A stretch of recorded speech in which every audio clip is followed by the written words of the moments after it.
This video contains subject matter that may be offensive and disturbing to some people. If you are the type to require a warning throughout a video or show, let this message serve as your warning. This channel discusses the harsh reality of true crime. If this warning is not sufficient for you, consider a different genre and unsubscribe from my channel immediately.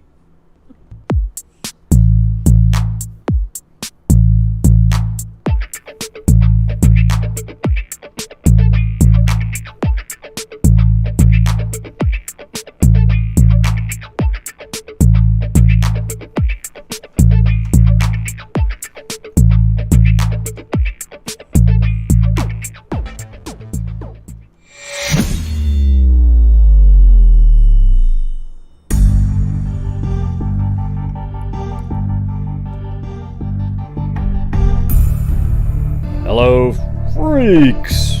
Yep, as I said, we're going to be interviewing Sarah Cailean, a criminal behaviorist. Alright, so she's actually on right now, so I'm going to be switching over there in about 2 seconds. Alright?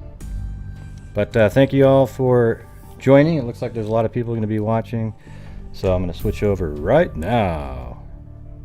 And there she is! Here I am. Sarah Cailean. You say it like that, right? Cailean, right? I mean, I always wondered. It's very close. Cailean. It's not quite Cailean. an E sound, but yeah. Cailean. You know, I thought I heard that. Closer than a lot get, so I won't give you too much grief about it. So it's not Cailean? No, I'm just kidding. No, that one I used to get Cailean and Cailean and you know, a lot, but the easiest way, especially since this case has kind of come back into the limelight, is it's just like Cato Cailean, except it's spelled the actual correct Irish way. So that's, okay. Well, that's my snotty take on the pronunciation of my name. Yeah, and if Colleen Fitzpatrick was here, she would probably agree with you. I don't know if you know, she's the genealogist, genetic genealogist. She comes on sometimes. Yeah, so why don't you tell us a little bit about what criminal behaviorists do? It's very much, it's in the same realm with forensic psychology, what people think of, you know, with when you think of like the FBI behavioral science units and stuff. The primary difference between majoring in criminal behavior versus forensic psychology is really the lack of clinicals. So I didn't do work the way a forensic psychologist has to do the same clinical work that any other branch of psychology has to do. And the criminal behaviorist, it's a much heavier focus on the academics of it and the research of it, rather than getting as much with the hands-on. So I got a lot more of my hands-on once I was actually out working and doing this stuff and interviewing suspects and everything than I did in the college setting. That's the primary difference. But it's you know, when people tend to think about you know, criminal minds and stuff like that, it's in the same neighborhood. Yeah. Okay. We're studying the way that criminals tick, and so analyzing crimes based on you know, what they're thinking and what drives them, as opposed to just, you know, the immediate, you know, what, where, and when. Yeah. I mean, it sounds like a really I mean, people might think it's kind of related to profiling, something like that. I mean, depending on what you decide to do in the field, or depending on the kind of work that you end up funneled into, profiling is one of the avenues that takes. And I think, I mean, any good detective work, any good homicide investigation involves a certain amount of criminal profiling and psychological profiling. It's just a question of, you know, degrees of expertise. You know, it's all kind of variations on a theme. All right, so today we'll be talking about the Delphi murders of Abby and Libby, and today's actually the day they were found, February 14th, 2017. I think around a little after noon they were found. What is your familiarity with the case? My familiarity with the case is pretty much the same as probably anybody who's watching this. I mean, obviously, I don't have any particular insight or special knowledge of the case. I don't know, any of the investigators. I'm fairly friendly with some of the reporters who have covered it at length. But I think even they have been largely kept in the dark, understandably, by the investigators. So everything that I have gleaned about this case has just involved sort of interpreting, with my years of education and experience, what is in the public sphere. And, so I don't claim to know anything more than anybody who can do a Google search on the case. I think that's good, though, because then you won't have any sort of clouded, you've heard somebody else say something, so then you're going to sit. I definitely do not. And I've tried, I poked around a little bit when we said we were going to talk today. I poked around a little bit on Reddit and Facebook and some of these leaked this and leaked that, because I'm always a little bit curious to see what might have some validity to it. But I tried not to get too deep into the weeds on that, because like any case, rabbit holes can really drag you under. And sometimes it's useful and sometimes it's really not. All right. So in this, I don't know if you want me to go over just in general at the beginning, like the map really quick of just what happened that day. It could only take Sure. like 5 minutes, and you could see that, and then we can go to maybe looking at the what the FBI profiler said. You could comment on that, and then I guess there's that last press conference that you're interested in talking about too. Yeah, there were a couple of things that I took away from the most recent big press conference from just about 2 years ago that I think maybe I could kind of enlighten the public a little bit as to what I think they were driving at when they were making, for the people who have followed this case. And we'll obviously you'll show it, but there were some very pointed comments from the podium that were clearly directed at the killer. And I think I might be able to offer, again, it's all speculation, but a little bit of insight into why they said what they said and what they were hoping to elicit from that. That makes, I think it'll be really interesting. I'm going to switch over to this middle monitor here. Your face is still on the screen, but I'll make it smaller. Yay! There you go. I'll make it smaller. So now let me turn on my map, the locations and everything. Hold on a second. Yeah, so the girls they lived right here, and they were just driven on this green line right here, and they were dropped off right past the cemetery right here, and there's this little area right here where you can get dropped off, and then there's a path that they walked down, and they were dropped off about 1:37, and they had the day off from school. Mm-hmm. Because it was a makeup day. Mm-hmm. They had already taken so many days off that they go, oh wow, you took too many off, so all the students had a day off. So they went here about 1:37. They're walking down this trail. It's not, the woods are really, you can see through them at that time of year in February. There's no branches on them. It gets absolutely different in the summer, completely filled, so you can see distances even mm-hmm. through the trees. So they're walking, then they go right across the bridge, and then there's a photograph taken of the full bridge that direction with nobody in front. That means Abby was behind Libby at that time. And then Libby, they kept walking this way across the bridge, and then Libby stood on this platform, turned around, and took a shot of Abby at 2:07.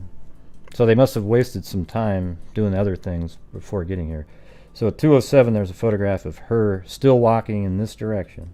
Then they both turn around, and they still continue across. So they keep going. This is the actual north-south orientation. So they keep walking across like this. And then right on the other end of the bridge, Libby's standing off the end of the bridge, filming the suspect coming at them. Is this what they think the rough distance was between her phone and the suspect? Is that why the image is so grainy, because it's been zoomed in? Yeah, well, he was about probably 60 feet away, and he was kind of small, so they had to crop him out. And I think Abby was actually still a little bit on the bridge, and they're kind of making sure she's cropped out. That's why it's so small. And Robert Ives, the prosecutor, said that yes, they cropped it out of a much larger image. My dogs I can hear them starting to go nuts over here. But right on the end of the bridge here was where that shot of the bridge guy, they call him, was coming. And then he walks right up to him and then he says, hey guys. Down the hill. And then down the hill, right? So then they go down the first hill. There's a hill that goes to a private drive that goes under here. That's a really bad Google Earth. Look at that thing right there. Really Google Earth. Woo! Yeah. Wouldn't want to drive that in an ice storm. Yeah, it's like a 90-degree. Yeah, so you go down a first hill, and then you go down, after you cross over the private drive, you go down another hill. And then a long time ago, I figured out this flow because right here there's this really shallow area, and they were found here deceased the following day. Right, so right here there's this area where he could have had them cross. I mean, there's speculation whether or not. I always thought that maybe he was trying to get him right over here, and then they made a run for it because Libby's shoe was found somewhere on this side of, not necessarily right where I have it, but over here. And then they were found over here across the creek. So that's just the general flow here. Now, if you watch some of the news, they'll say that the girls were dropped off right here at the start of the bridge, and then their bodies are found over here somewhere. It's really. What does Kelsi say? I mean, I would trust her sister who dropped her off. Well, no, but even like using video evidence, it's there's helicopter footage, everything. It's right here, and she knows it's right there too because even on the show, she, I was pointing out different things, and she knows it's right there as well. She was actually searching right around in this area when they found the bodies, and then she was taken away quick. Yeah. By a lady, but it's pretty crazy, So let me ask a couple of questions, and maybe you would know this better than I did. I mean, I did look into some of the the sort of the suspects that they've had over the years, and they all seem pretty interesting.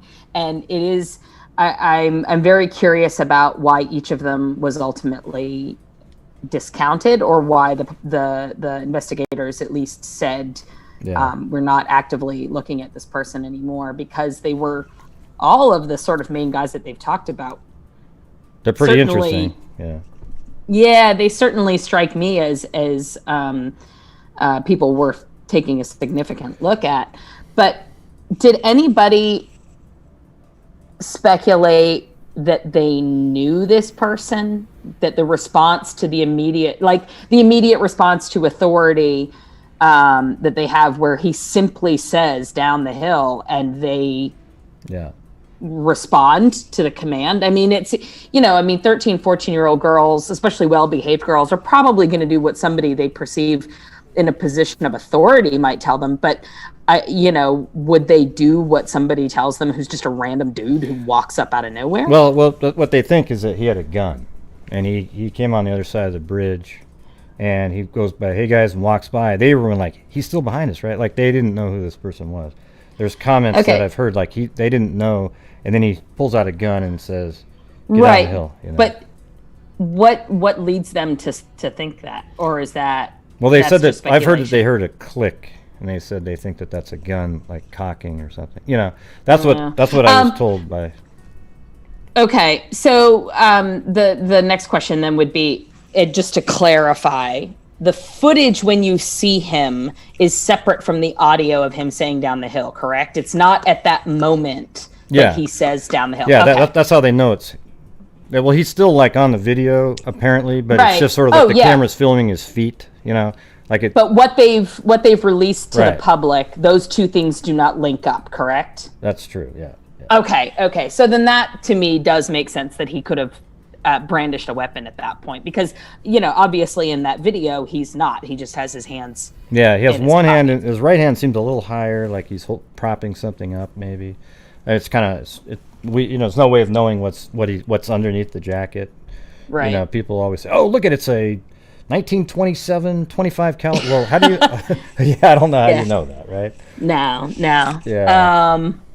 Okay, well that clears that up for me, because I had wondered about that if he was simply approaching them with his hands in his pockets and had said go this way, that it would almost require that they knew him already as a figure of authority, but that obviously doesn't have to be the case if those are two separate recordings. Yeah, I think they were kind of like just hoping. I think they probably could even see him for a while on the bridge, and they were just like, God, do we pass him? I mean, you'd be kind of freaked out to go back on that real narrow bridge and pass this guy, right? I don't know if you know.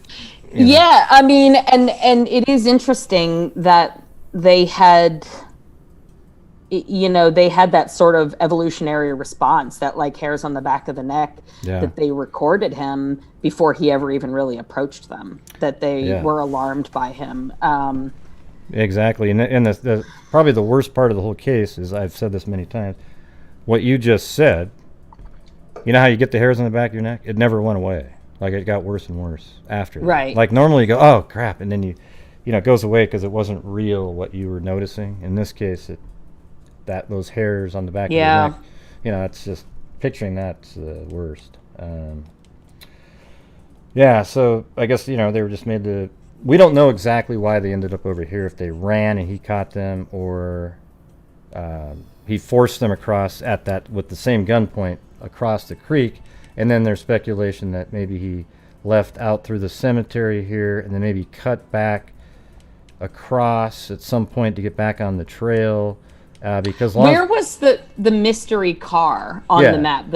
Okay. Yeah, I was just about to show you that. Right here. Okay. Sorry. No, it's okay. There was the abandoned CPS building right here, and there was a car parked right here. And law enforcement, in that same press conference, I think that you're referring to, they said that they want to know who the driver. And he misworded it in there. He said that it was an abandoned vehicle, but it wasn't an abandoned vehicle. It was an abandoned CPS building.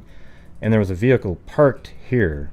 They just want to know who the driver was. I think they think that that's how he got out, because if he walked back down the trail here, look how crazy this is. There's a Freedom Bridge, and there's this little path that literally goes right back to...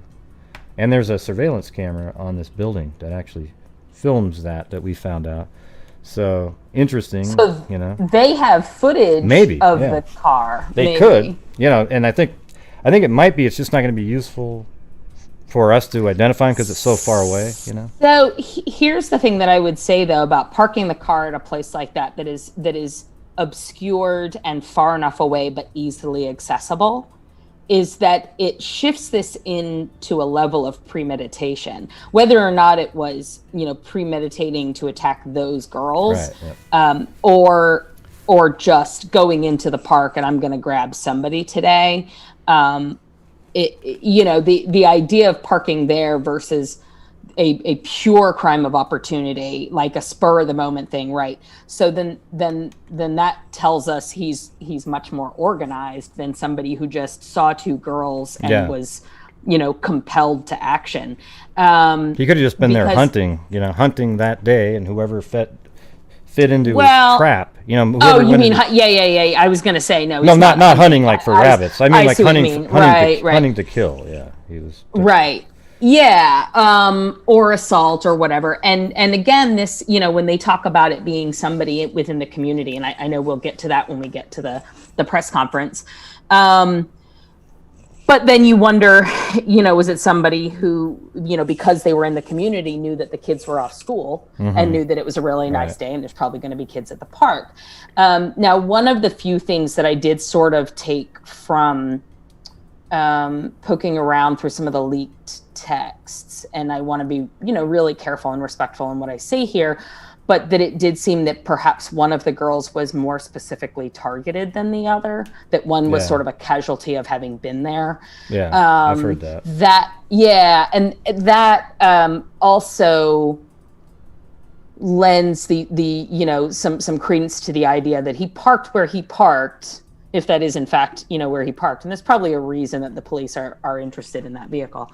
They really have played this one close to the vest. I don't think I've ever seen anything quite like it. That's crazy. Yeah, I mean, there are times when I feel like they might be served by releasing a little more information, but I also understand how careful you have to be with that in terms of not jeopardizing the case itself. So, and it may be that they sort of feel that it's a thread that once they start tugging at it, or once the public starts tugging at it, that it'll kind of blow the whole case. So there's some people that say that he was kind of like a witness, maybe just rumor stuff, that he was in this area, which makes sense at some point.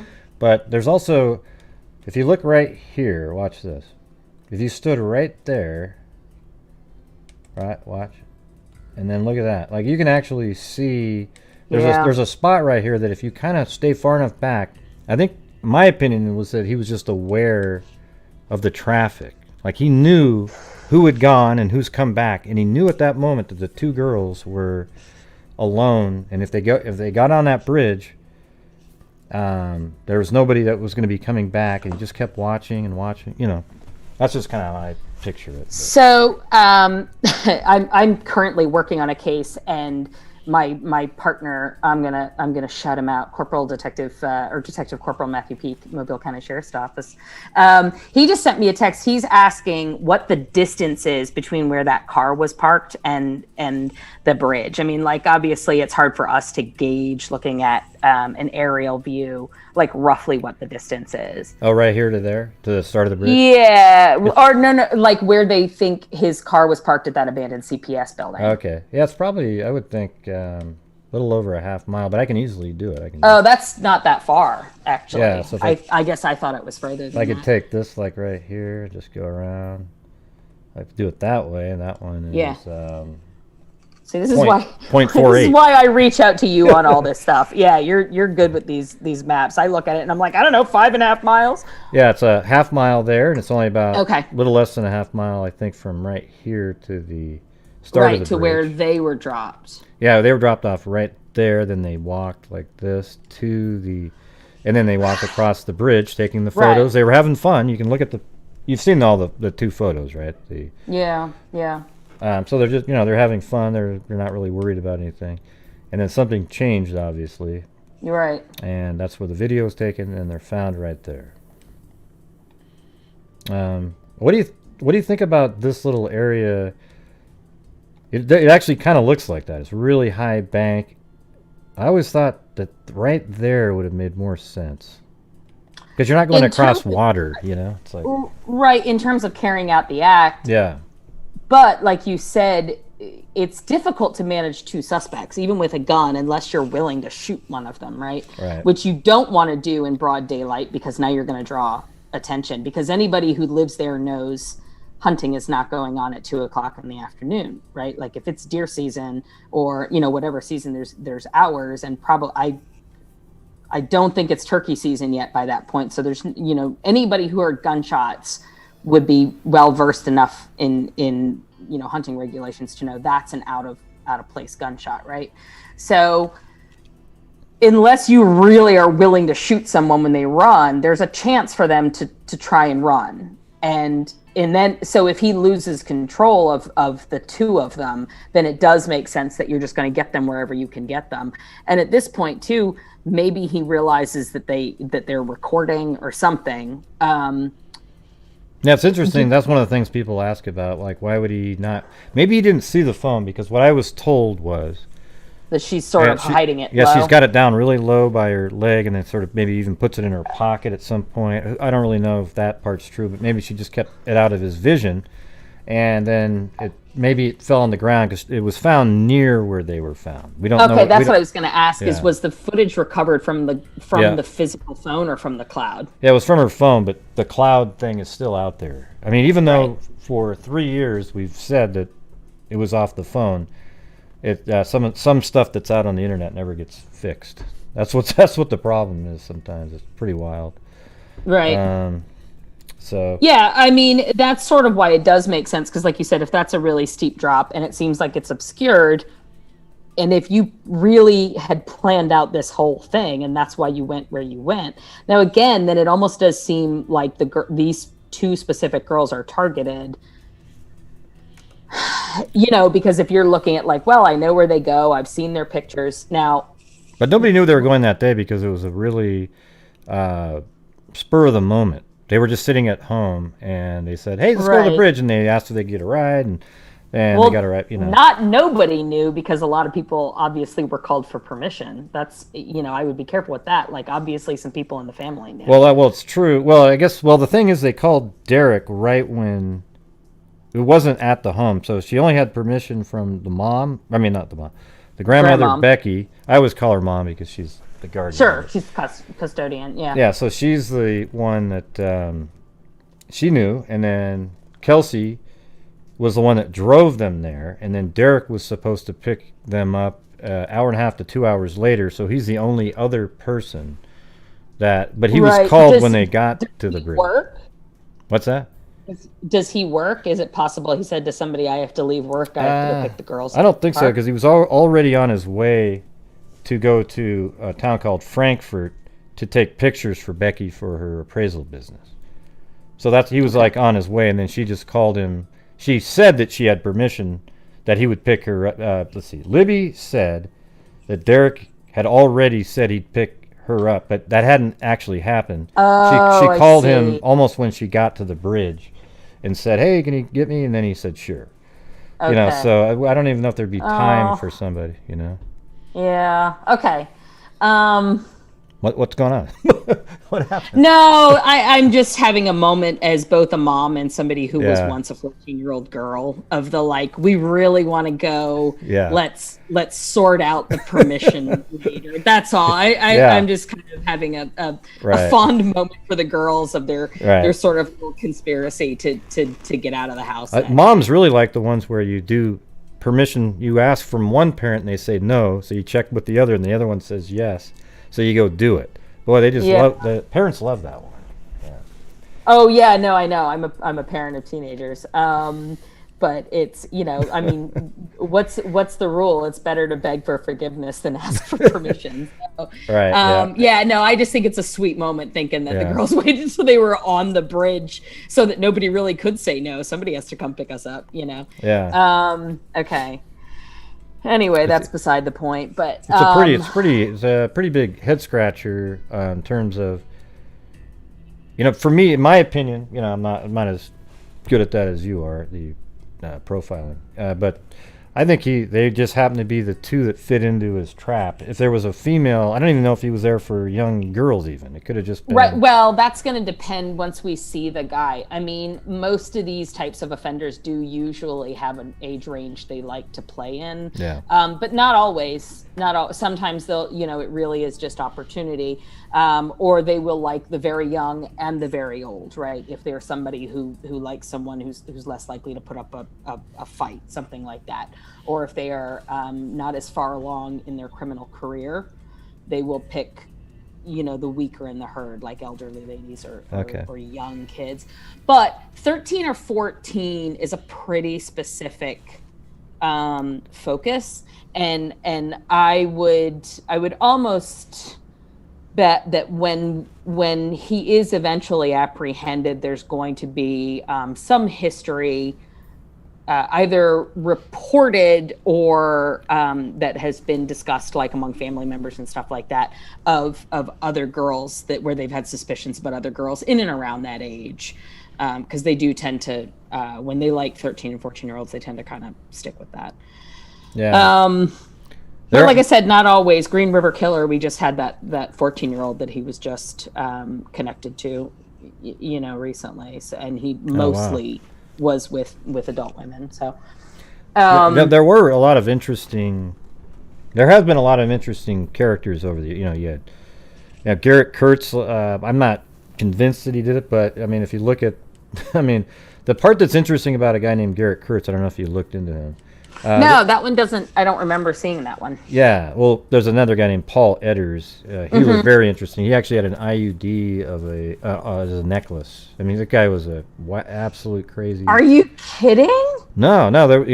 He's the one who died by suicide in custody. Yeah, but here's what's crazy. I actually have a friend on Facebook that was communicating with him the entire time that he was on the run. Like, he was on the run, and she kept trying to get him to say something about Delphi, but he never really would quite do it. But then he showed it. That's where that picture came from, with the IUD on his necklace. I mean, what an absolute wacko. And then he kills himself. So, I guess we don't get the answer.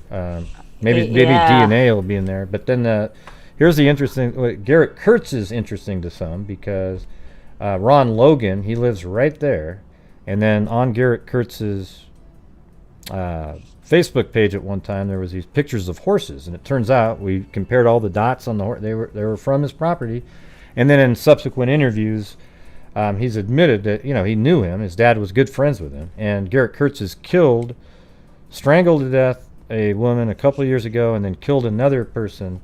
And so you've got this situation where an individual is very familiar with, with the property, who's killed two people, and he's in prison or jail right now, I guess, waiting trial. When were the other homicides? They were just within the last 2 years. Oh, so they're after these girls. Yeah. So, and then even on one of his Facebook pages one time, he said, "Hey, the police think I assaulted a 14-year-old," and it's like, jeez. Well, there's a lot of things that make him interesting, but. Well, and again, the rumor mill on this case is that they were stabbing deaths, and stabbing and strangulation are certainly different for a lot of reasons, but they also have some similarities in the obviously being up close to the victim, and it being a very personal, intense homicide versus shooting. Yeah, it's pretty. I mean, I don't know. He's interesting for those reasons, but he's also there's some things that make you're not really sure, But there's so many of them. Who was that guy originally? The Colorado who shot somebody. Well, there was the Daniel Nations. That's the guy, yeah. Right? And then there was another guy, the one that I thought was the most interesting. And then they said recently that he was no longer a person of interest. And now it's escaped me which one he was. Oh, was that the Ellis guy? Maybe? Elders or Eldridge or something like that. Yeah. Oh, yeah. He was right. He was very interesting to me, and the older guy. But then when they released that new sketch and it was somebody much younger, or at least somebody that they say looks younger. Yeah, the sketches are pretty interesting. There's a guy now on Facebook going around telling everybody that there's actually two people, that the old one, the other sketch from before, which was actually the second sketch. People don't realize that the younger one was the first sketch created. They just never made it public, and then it was put out when they decided. They went, let's change direction. So they went back to the first sketch with the young kid. It almost looks like Tom Cruise. The first guy looks like I don't know. He just. But anyways, he's saying that that's his dad, and this guy looks like he's hanging out at a dive bar. Yeah, and then the other guy, was his kid. And I will say this, that the young image sketch, even though sketches are or a likeness, is absolutely looks like they drew it from that guy's face. It's really weird. So I don't believe it though. I think he's just trying to get back at his parents, but he's I don't necessarily believe that that particular guy. There's a lot of people who do stuff like that, and it may not even be deliberate. They've had history of trauma within the family, and they see this person and say, I am absolutely convinced they're capable of this kind of thing. That doesn't necessarily have to mean that it's a purely revenge motivated, as much as they've convinced themselves that that these people are capable. But it is interesting, and I've wondered about this because of the language that the police use. They're very careful to not say that it's not two people. They do say that sometimes. So they don't say that it's one person, and they don't say that it's more than one. That is not common. In the original one, I get go ahead, finish that thought. Well, just that normally if you are looking at a person of interest, that's what you say, or we believe this was committed by a lone actor. And they double back a lot to say person or persons, and that's that stands out to me. Yeah, and I remember in the first press conference, they weren't sure. It seemed like in later ones they did feel like they were saying that is the suspect, but then I have heard what you've said, where they don't necessarily ever say, well, it could be. They do say, well, it could be two people. Right. So they do right. say and, that. Well, and yeah, and yeah, it just feels like they're kind of like very careful to not say that in such a way that they don't. It seems to me like they don't want to say that it is two people because they don't want to alert the people. But when they talk about a new direction, it would certainly change things. I mean, I know, I've been on cases where it's like, wow, this person really looks like a potential, and this person really looks like a potential. And once you find that there's a link between those two people, suddenly everything becomes different. And, as we're going to see in that second press conference, one of the things that the state police investigator says is, you didn't think we were going to change directions. And that change of direction could be something as simple as they had two really good suspects and they discovered there's a link between them. Yeah, it could be something like that. It sounds, I don't remember if somebody said that the first one, well, here's another thing. When they put out the news sketch, immediately after that, when they said, this is the guy we are now looking for. Well, then 2 days later, I think it was Carter, he had an interview and he said, well, think of it somewhere in between. It's like, oh God, what do we do now? What do we do now then? What do you mean in between? Yeah, that's what I mean when I say it has been a little frustrating to look at some of this stuff and think like, guys, can you just give us a little bit more? Because this, it does in some ways feel like they're asking the public. They really, really want public input, which is great that they think they're going to be able to get it, especially if the guy is local, then they certainly are going to be able to get it. But they're not giving everybody quite enough tools to say, aha, this is why I think this person. They're saying, just trust us, think of weird things and tell us weird things, but they're not giving, it's like just one more kernel might be what makes people's brains click into action about a particular person. I know that Robert Ives, he's said many times that he thinks that they should release more of the footage or more information. And the thing is, I've heard actual, I was just, podcast, the last one I did with, let's see, season, now I can't even remember it. Anyways, I was on a podcast and the scene of the crime, and it was about a murder from 1970 something or other. But that one of the detectives on there said, you know what I've learned is the more you give the public, the better help it is. Right, that's weird. What I'm saying. Like they just need a little bit more right now. If this is a local guy, it's not a big town. It's like what was it, like 8,000 people or 2,000 people? It's something like, it's a really small town. Yeah, and they are now adamant that this guy is local. And if people aren't coming forward yet, it's not because they're protecting him. It's because they're not giving them that kernel that they need. Yeah, I'm sort of one. My feeling is he isn't from right there, but maybe he's familiar with the area because he's been there before. I mean, I don't think he'd have to have been there for this to be as premeditated and well organized as it seems to me. Like I said, just from what's available in the public sphere, it's pretty organized and pretty well thought out. He'd have to really know the park. Yeah. So whether or not he just scoped it out. Like, did he used to work at CPS? Yeah. That's what I keep wondering. Is it somebody who used to work at CPS?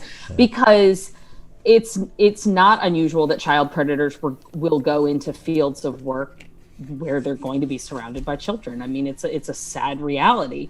It's not by any means, to say that we should question everybody who goes into, teaching and social work. Of course not. Most of the people are heroes doing really hard work for no money.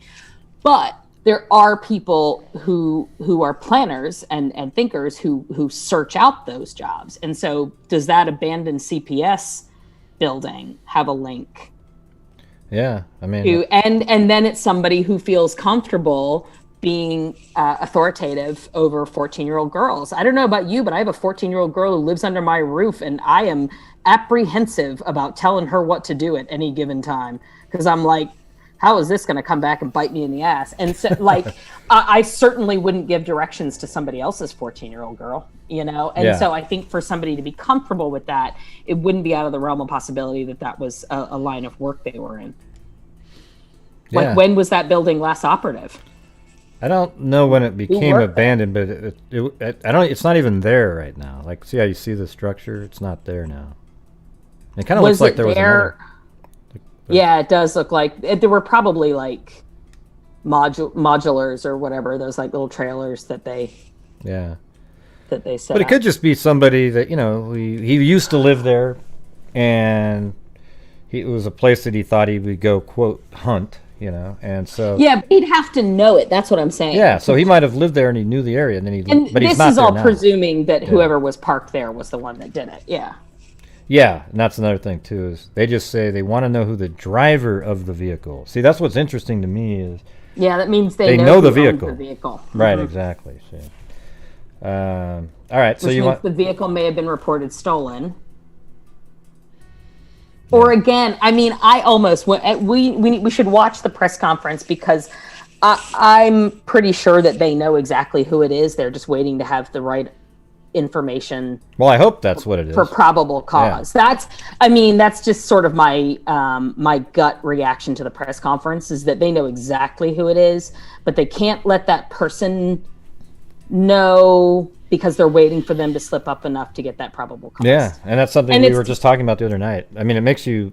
I hope so. Then I'm hoping in the next year, then, if that's the truth, you know. But it might be hard to get there. Yeah, I mean, and it now I am surprised that they haven't managed to pull any DNA off of anything that the girls had on them. And, you know, shout out to Jared and MVAX, like their clothing, like was there no contact with the clothing that they couldn't get touch DNA off of that? I mean, in 4 years, you would hope that it sounds like they do have DNA. Toby says that on so then maybe he's not in the system. They can't get DNA from whoever they think. Yeah, and then you think genealogy. Well, genealogy depends on if you had family members also put something in there, and if you didn't, if you're just from a family that just never thought about it or doesn't do that, then it's gonna be tough. Yeah, and it sounds like they even have maybe a finger. They have fingerprints and DNA. They just don't know if it's from the suspect, which is interesting because.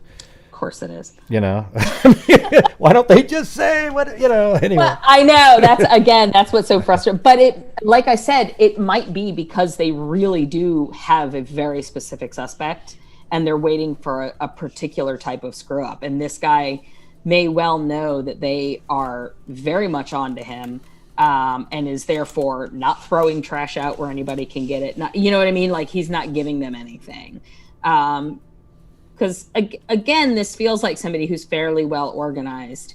Now, the good news with that is if he knows he's being watched, he's probably not going out and killing anybody else right now, which is obviously good.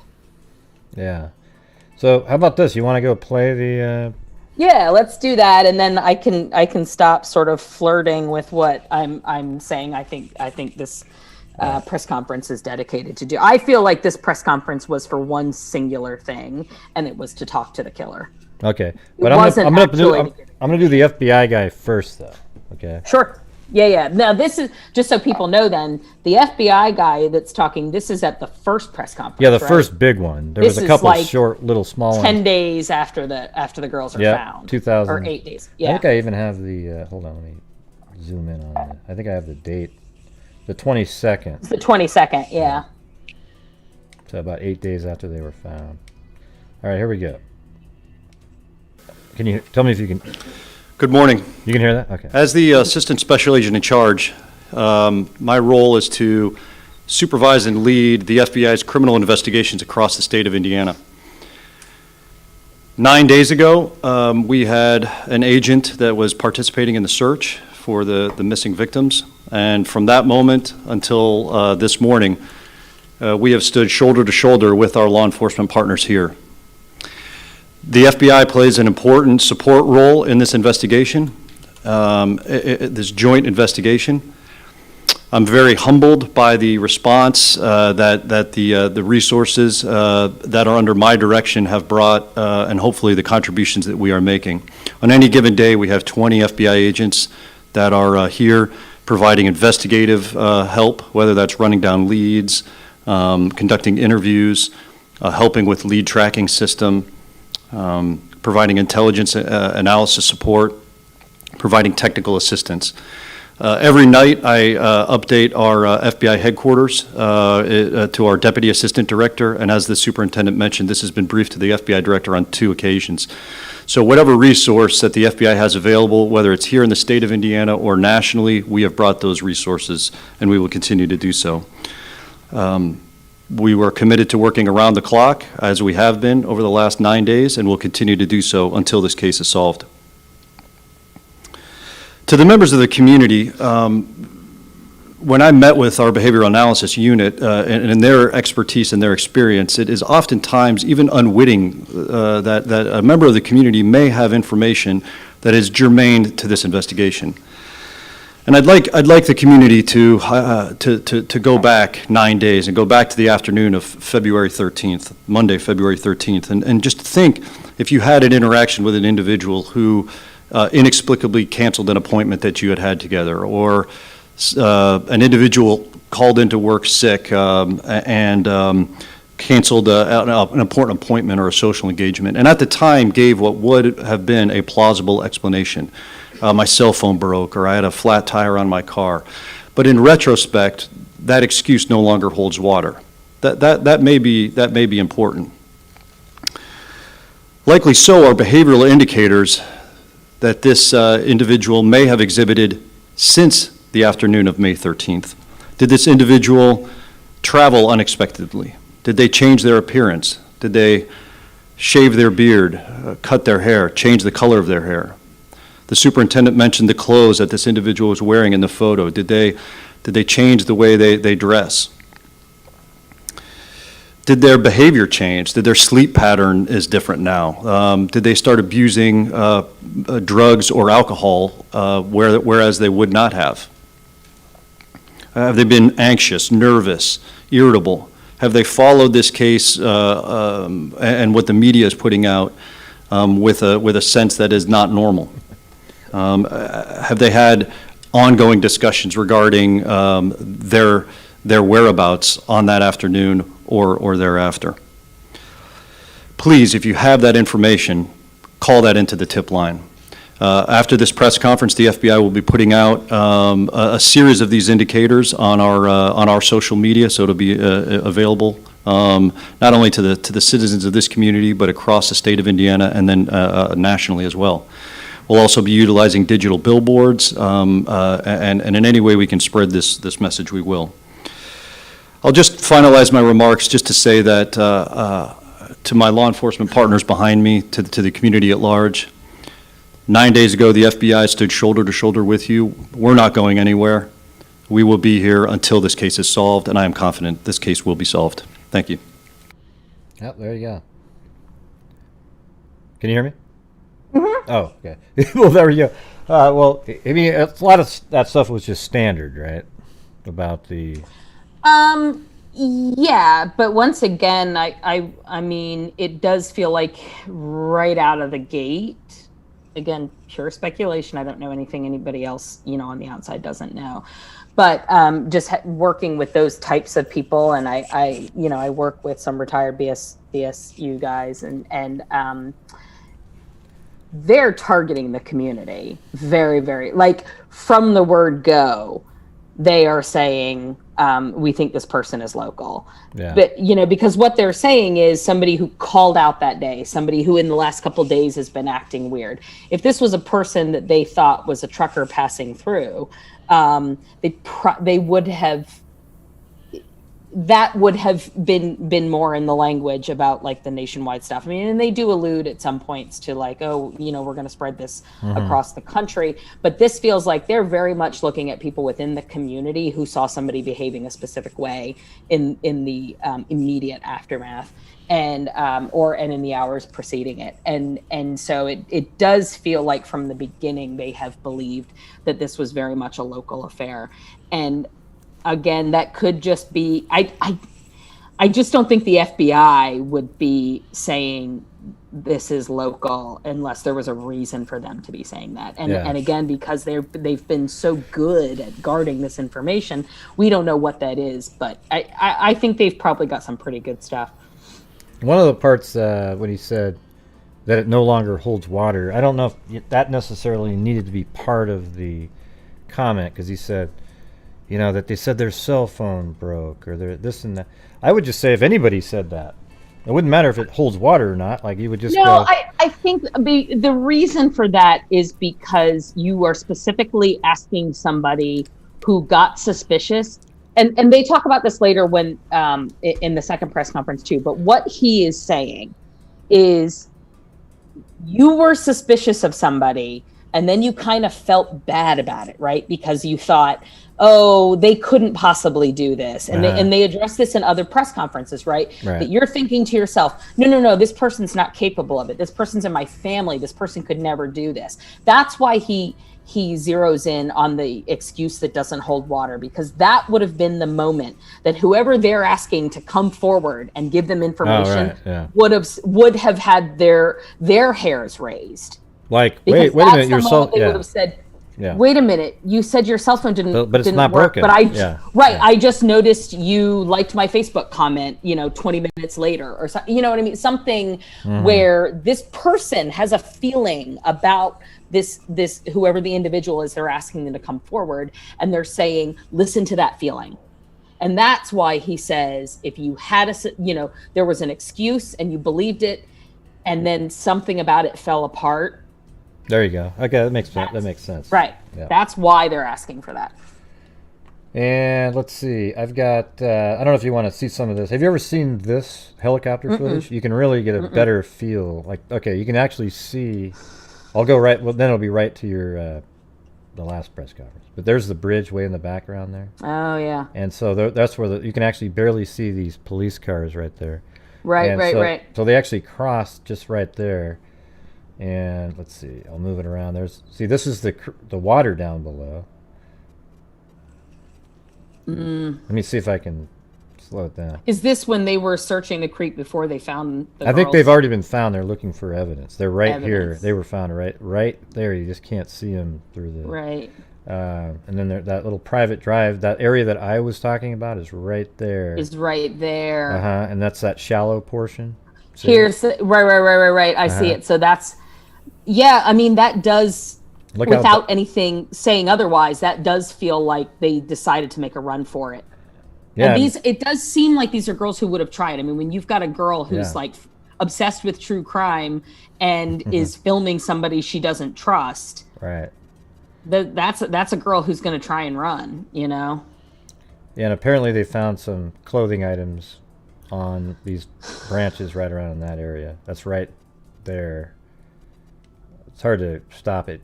I can send this to you if you want, just for that later. But see, there it is. See, that's the private drive. Now, they would have been walking down here, and then that's just that little corner area. That just seems so hidden because you can't see it from that road, and it's kind of out of the way from the bridge. It's off to the right over here. And then they made a run for it across, right? Maybe because it's shallow there. It's hard to say. That's the thing. We don't know. We're not going to get the... And there's the bridge again, and right down in there. That's what I'm talking about. And then they were found about right in this area. So it gives you a better feel for it instead of Google Earth. It's actually you can see. Oh yeah, no, you're really good at this. There's a reason, like I said, that I call you for this stuff. Yeah, it's been fun, helping you out on various little images here and there. That's right. All right. Well, anyways.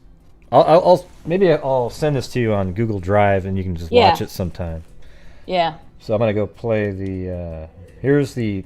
Now, here's what we'll do in the final. We'll play it, and then you just say if you want to stop it and talk about something, okay? We don't have to listen to the whole thing.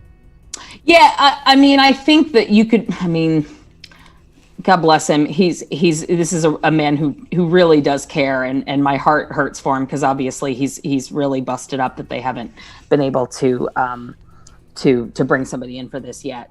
But I was going to say you can probably skip over the little like acknowledgement stuff at the beginning if we're trying, Okay. And go into when he starts talking to the suspect. Your continued understanding Probably after that. on February 14th. Maybe right in there, I would imagine. Yeah, let's go ahead and. You're let's see. Well, I'm about. It's only 9 minutes total, but I'm in about 2 minutes into it. So, how about you though? You just say, hey, let's stop. I'll let you know. Yeah. I mean, I think after I listened to it again, it was the totality of it that jumped out at me. So, I mean, it might not be bad to just go through, but if I need to stop it, I'll let you know. Okay.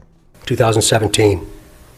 If you were parked there or know who was parked there, please contact the officers at the command Let me get. That's probably important. County Road 300 North, next to the Hoosier Heartland Highway, between the hours of noon to 5 on February 14th, Yeah. 2017.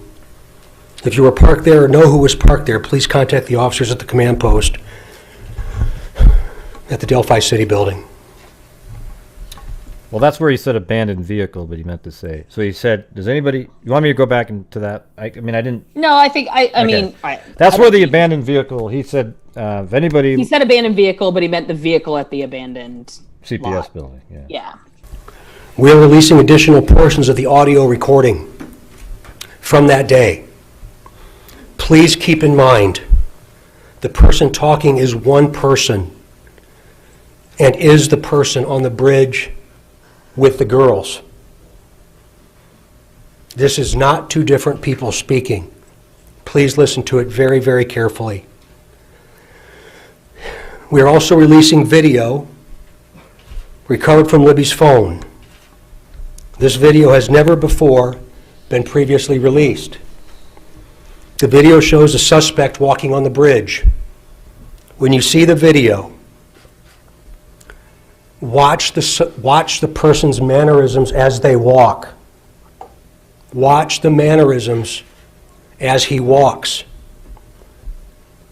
Do you recognize the mannerisms as being someone that you might know? Remember, he is walking on the former railroad bridge. Because of the deteriorated condition of the bridge, the suspect is not walking naturally due to the spacing between the ties.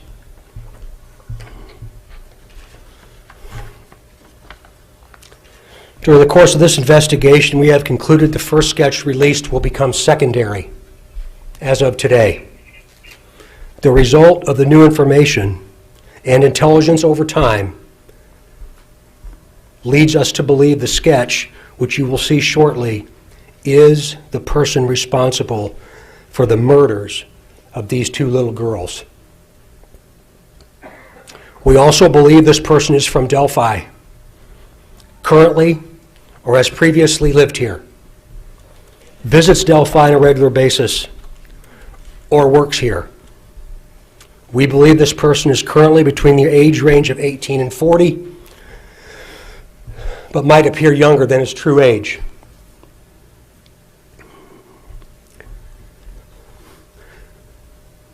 Directly to the killer, who may be in this room. We believe you are hiding in plain sight. For more than 2 years, you never thought we would shift gears to a different investigative strategy, but we have. We likely have interviewed you or someone close to you. We know that this is about power to you, and you want to know what we know. And one day, you will.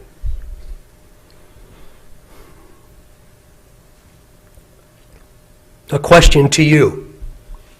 What will those closest to you think of they find out that you brutally murdered 2 little girls, 2 children. Only a coward would do such a thing. We are confident that you have told someone what you have done. Or at the very least, they know because of how different you are since the murders.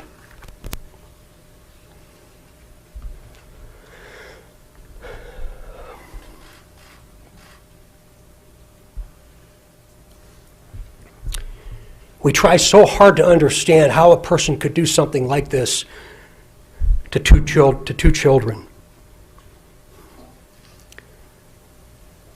I recently watched a movie called The Shack. And there's also a book that talks so well about evil, about death, and about eternity. To the murderer, I believe you have just a little bit of a conscience left.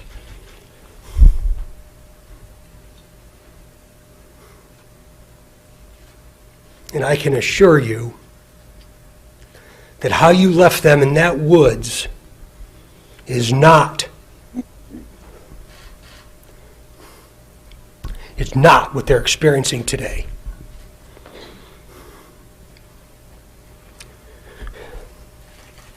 To the family, I hope that you all will give them some time, because we're going to be asking that there's no media inquiry or no media response for at least the next 2 weeks, and I hope you understand why. The family found out about this information this morning.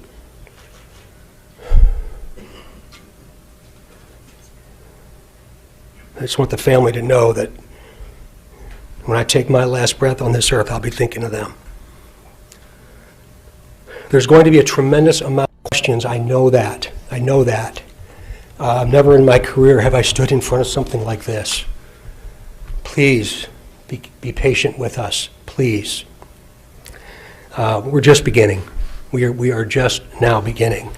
And I can tell you on behalf of the sheriff and the police chief, so many other partners that have stood with us over this period of time, that we will not stop.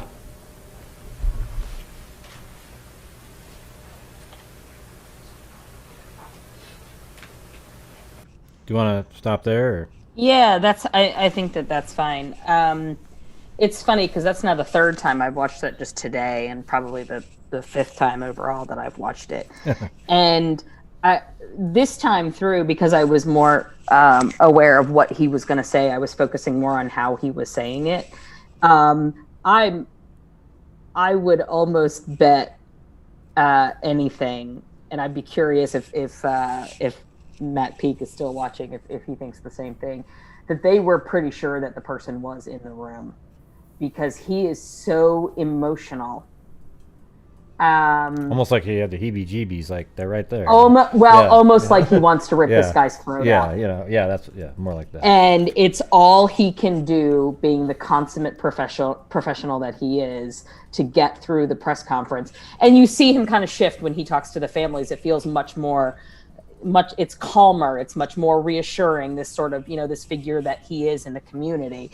But when he's going through, and honestly, even though he shifts gears about halfway through and says to the killer, everything said up to that point was also very clearly targeted at the killer. So what I was going to say, what I took from it in the viewings that I watched today, a couple of things struck me. One, the press conference is directed for an audience of 1. The press conference is for the killer, the whole thing. But the press conference being targeted at the killer is stemming out of information that somebody has provided them.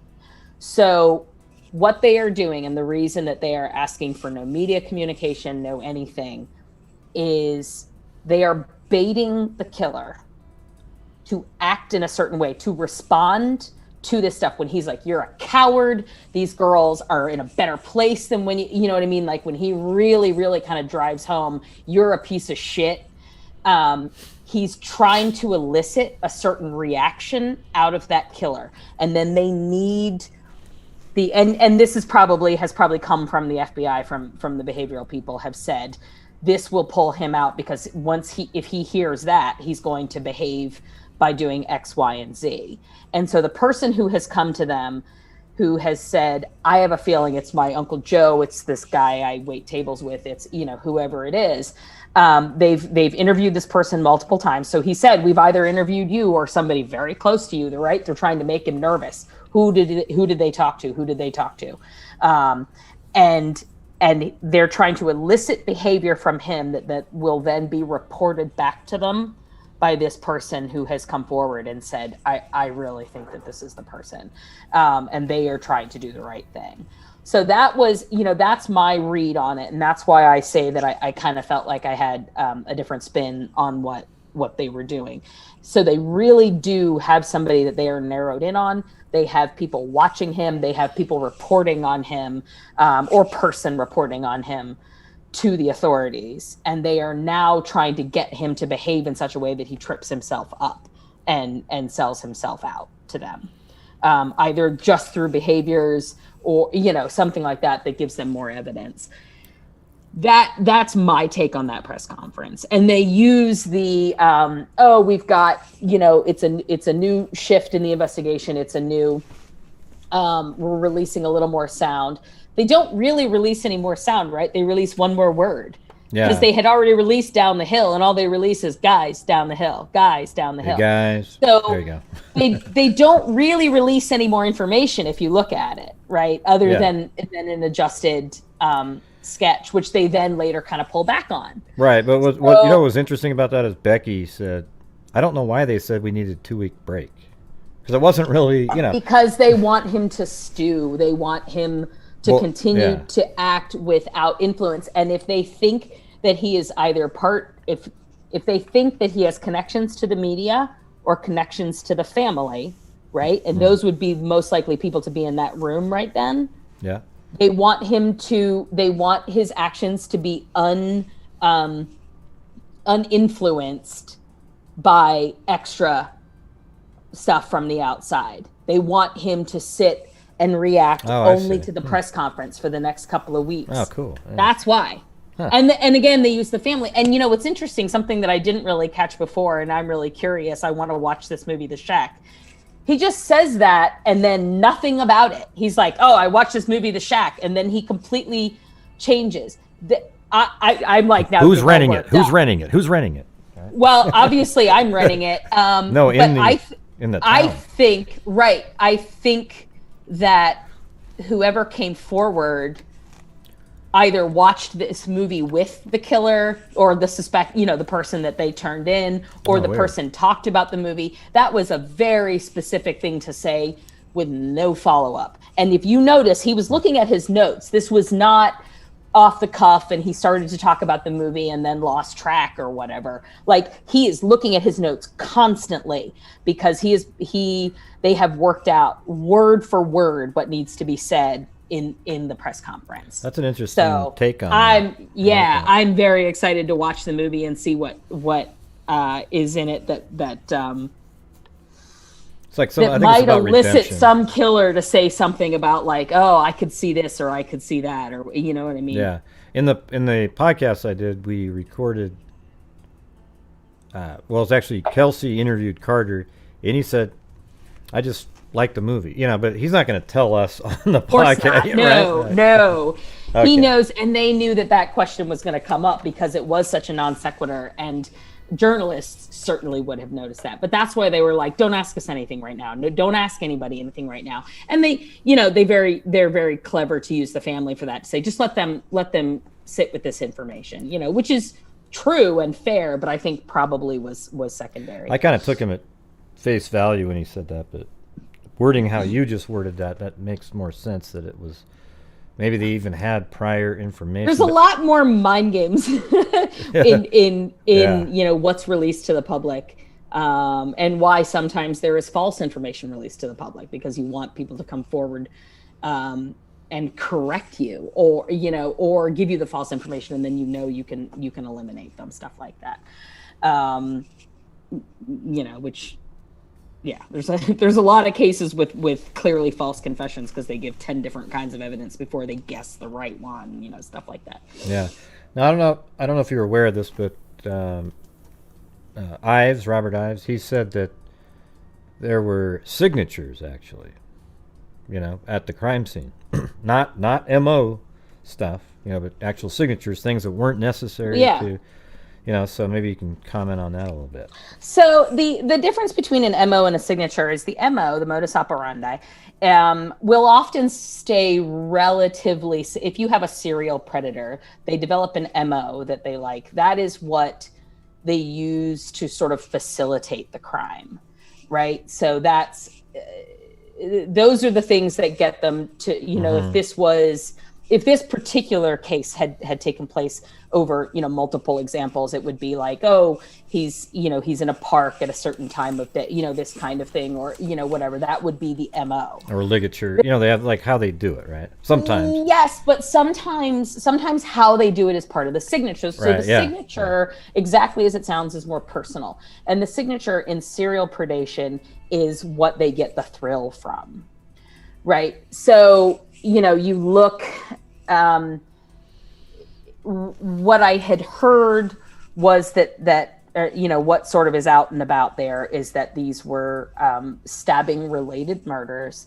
And so involved in the signature might be certain parts of the body that are focused on with a stabbing that isn't necessary to completing the act simply of murder. It's not what is necessary to simply end the life, but what actually gives the killer the thrill, right? So if there is a certain type of torture involved, if there's a certain type of in certain area of the body that they're fascinated with, that would be the signature. And I think in a case like this, it'll probably end up being classified once this case is solved and out in the public and we're able to really analyze much more of it. I think it's probably going to be somebody who has been escalating, in serial sexual crimes in some way. This is most likely going to be classified ultimately as a sexual homicide, or sexual double homicide, which doesn't mean necessarily that there is sex with the victim, but it simply means that there is a sexual gratification achieved by the offender. I think I totally agree. I mean, almost since the beginning. Stabbings, unless it's a revenge, anytime that somebody has committed multiple stabbing murders, there is an element of sexual homicide involved with it. It's just part of it. So, and people misunderstand that term because they think it always involves rape. It doesn't. If that's true, if the stabbing part's true, we don't know. I know that there's the one thing that is public that's out there that I don't generally talk about that much, but it is public, is that at the funeral, Libby had to wear a scarf, and Abby didn't have to. That fits the person. I know that fits the person, the target that you were talking about. Well, and it fits what is floating around based on. Okay, so without speculating too much and not doxing anybody, there is a family member who supposedly deliberately leaked some of their own text messages, and or Facebook messages or something. And in those Facebook messages, this family member claimed to have been with the group that found the bodies. Yep. And some of the information that came from there, right? So the question is, we don't know if this person is telling the truth. The person has publicly verified that they were his messages. I do. A lot of times, I've been aware of those since almost, I think, in 2017. Sure, it was. Yeah, it was that was very early days, but that was where we got the idea that one of them was specifically targeted. That one was essentially killed to get her out of the way, and the other would have been that, and that was where the death was violent enough that that cover up was required for the casket, for the open casket. Yeah, it's pretty. And there's, the signature. I've said since the beginning that I think this person is a serial killer type person. Now, whether he's killed, you have to have three or more murders to be able to called one, but there's people like remember the April Tinsley case? I don't know. If, I know the name, but I don't. Yeah, well, that I was can't- John Miller, and the FBI profile in that case that should go down in history as one of the greatest. I mean, it was unbelievable, because when they finally caught the guy, he lived right next to a school. He'd never done it again after that. But this guy taunted the police for 16 years. He hadn't done it again yet. It just means his cycle hadn't started to close. Yeah, well, he was getting. I mean, this is from 1980 something. He's old now, Right? But he lived right next to a school. He lived right in this northeast portion of. It was amazing. He had probably had prior things on the ladder. Yeah. Right. Yeah. So, Yep. the ladder starting all the way at at the bottom of peeping and escalating to burglary and sexual assault and exposing stuff like that. And sometimes those guys will move up the ladder and then they hit the homicide where they think that they needed it. And they're like, whoa, this is way more mess, literally and figuratively than I needed. And so they come back down the ladder. Now that's not as common as the ones who, once they hit sexual assault, violent sexual assault and homicide, kind of keep going on that cycle. Because they need more and more to get the thrill. But some of them really do come back down because they have too much to lose. And it just proves that they are completely sane legally when they're committing these acts. Yeah, well, that's what's interesting is that I think it was C.C. Moore in this case when I was talking to her at CrimeCon about John Miller. She said that he was way smarter. I mean, he actually played Roku and all these games, like these things. But he wrote these really like a dummy. Like he would just be, I rape and kill. He wrote these notes taunting to the police for years. And when they finally arrested him, he knew what it was for. So he knew that it was for the April Tinsley murder. Mm-hmm. So maybe that was the only one that was public and he knew that's what it was about. Or he literally only did kill one person. Yeah, he might have only killed the one, but had sexually assaulted or broken into multiple homes and stuff like that. I mean, you don't just out of nowhere have a brutal rape and murder. It doesn't come out of nowhere and it doesn't go away out of nowhere. So he would have found other ways to meet those needs. But. So this guy could be something like that, but definitely, if you're leaving signatures around, that means you're a little bit more. Again, the signature is what they're getting the thrill from. That's one of the biggest parts of the need, the compulsion to commit the crime. That's why I say it is interesting that they've been so clear for the last couple of years, at least, like, dude, we know what movies you watch. So then at least they're able to keep him from acting again while they try and build a case on him. I wonder if that puts let's say it does have a girlfriend or wife, that person in danger at that point. Because maybe not, because it might be, I wouldn't want to, God, we could go into the rabbit. There's a lot of things we could do on that, but it could also be he was one of 100 people who saw it in the theater at a certain time, and they followed him because, let's see, the girls. Well, what if they want him to? What if they want him to see who's renting it though? The movie came out only a couple of weeks after the girls were killed. Oh, you're kidding? Really? No. So he might have gone. He might have gone to see it in the movies with somebody or something like that. So, and it could be they were watching this guy from the beginning. Yeah, they want. Or it could be that Sam Worthington from Avatar is the one who did it. I don't know. Probably not. No, he didn't. I swear to God, I denounce that. I do not. Yeah. No, we've got enough Hollywood celebrities mixed up in questionable, sexual homicide right now. But. Yeah, no, I mean, there's a lot, but to me that did jump out. I don't think that was an off the cuff remark because that press conference was in 2019. That was a 2-year-old movie, and he didn't say anything else about it. Well, tonight they're actually doing an HLN special, 2 nights. Tonight and tomorrow. So maybe we could watch those, and I don't know if you'd be in, maybe we could do like a shorter one. Yeah, no, I'd be happy to, and I'm super excited for Susan and for Barbara McDonald, who've been working on this case. Susan at HLN's been working on this case literally from day one, and she's a fantastic reporter. She's all that and beauty too, but she's a very serious investigative journalist and she's put a lot of work into this. Susan Hendricks and Barbara McDonald, they put a lot of work into this case, and they really care. So, you know, obviously I'm team HLN. I like the people over there. I had a really great experience in my time there. I'm not gonna lie, I love that almost everybody I worked with at HLN was all women. I mean, all the way up the ladder. It is a very female heavy team over there at HLN. I think women are just way more into true crime too. You know, it's just it's a like 90% female driven consumer genre, and that's why, you know, we could do a whole episode about this, but that's why true crime has gotten so good in the last decade, is that the content creators who thought for, you know, 100 years that they've been writing books and making media for men, they just assumed because it was, you know, violence based and this and that and everything.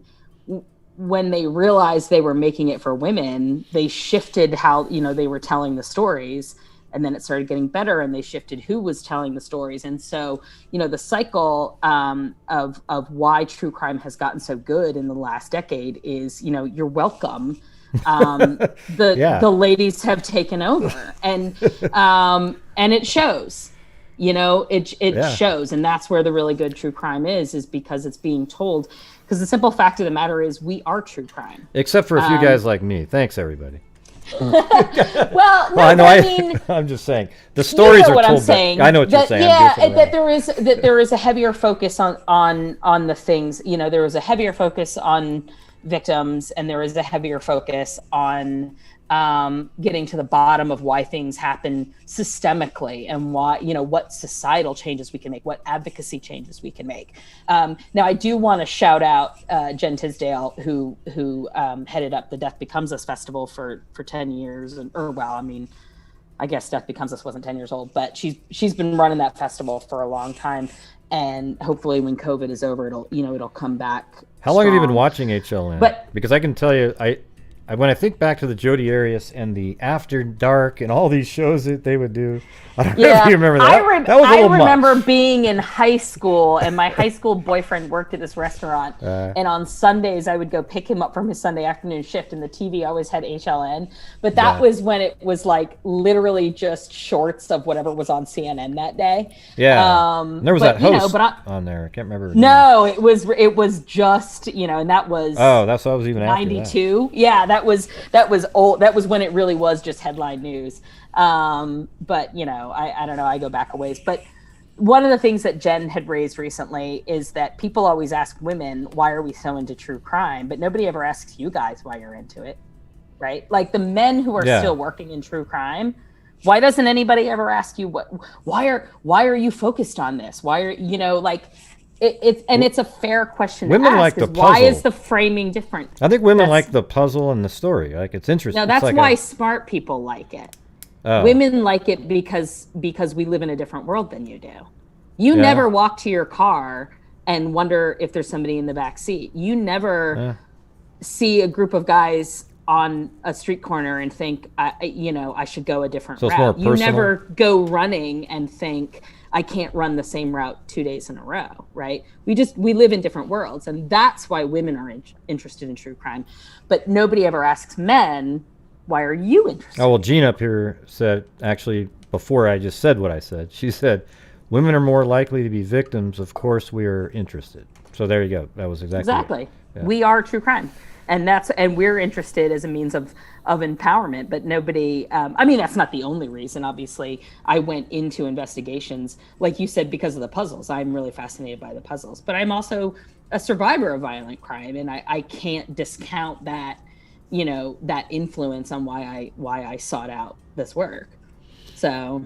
Yeah, and the thing is, I cover mostly, I should have been more aware of that particular reasoning, because I almost completely cover, not completely, like 90%, almost the same ratio, women that get abducted and murdered, because it feels like that's who gets it. They get abducted. It never happens to men, but that's what I try to tell people. It's like, that's what I'm saying. We live in a much more violent world than you do, than a white middle class cisgender. No, the trucker serial killers. The trucker serial killers kill women, sex workers, or just somebody It's never a guy. I mean, it's very rare that it's a guy. Very that rarely. you know. So now, it's like, I did learn something interesting. I've been the case that I'm working on right now is a decapitation case, and so I went into the Florida Atlantic database. I was given access to that database it's like kind of like all the known serial killings going back like 100 years or whatever. And one of the things that I found really interesting is that decapitation in particular is actually more common in male on male sex crimes than male on female. It's not that it doesn't happen, but there are these weird little anomalies where when it's a sexually based crime coming from a male on a male, that there is sometimes a different level of violence. It's crazy. It's a wild ride, and I certainly do love the puzzle. I'm of the opinion unless you're a doctor and there's a need for it, I don't know, but you know those cases where has a party and somebody dies at their party, and their idea of fixing it is to chop them up into bits and throwing their body parts all around the city because they didn't want to get in trouble for them dying accidentally. I almost feel like, I think they're lying. Yeah, nobody died accidentally. Right. They're either lying or they should be put in prison for 30 years anyways because you have the ability to just chop somebody up. I mean, it's just like, really? Desecrating a corpse or it's just crazy. No, they're just not telling the truth. If somebody dies accidentally, that's exactly there's what almost no reason. Particularly most of the times when that happens, not that it happens a lot, but when stuff like that, or you look at like what's his name, the Jinx guy, you know, who said that he accidentally killed the dude and then, you know, cut him up and put him in the water in Galveston. You're a really rich white guy. There is zero chance if it's self-defense or an accidental killing, you're not getting off. So, you know, once you're chopping up bodies to discard evidence, you are not telling the truth about how they died. See, I totally agree. Yeah. But I always say, but even if you should get put in prison for 30 years, because that means you have the ability to. That means, you know, like, yeah, you know, because it does take a certain stomach to be able to dismember a corpse. Yeah. So I don't know. So maybe, you know, I don't know if you want to watch the specials. Maybe we can get back together. Yeah. No, sometime. that would be fine. We could maybe do next weekend or something after the specials. I don't know if I know you have people who like comment on your stuff. I don't know if you have anybody who wants questions before we. Oh yeah. Do you guys have any questions? I've been paying attention to what you're saying. Oh, okay. So. But right now, type questions in. Yeah, if you have questions, let them rip now. Otherwise, I'm gonna, you know, go to bed soon. Well, no, I got to stay up and watch this special, but I have it recorded now. Okay, good. Yes. Yeah. Any new? No, there's no any new. I mean, I don't know if. No. She said any new developments. Who knows? Maybe there is. Not that we're aware of. Yeah, they're not telling people much. Somebody asked what your degree was in. But.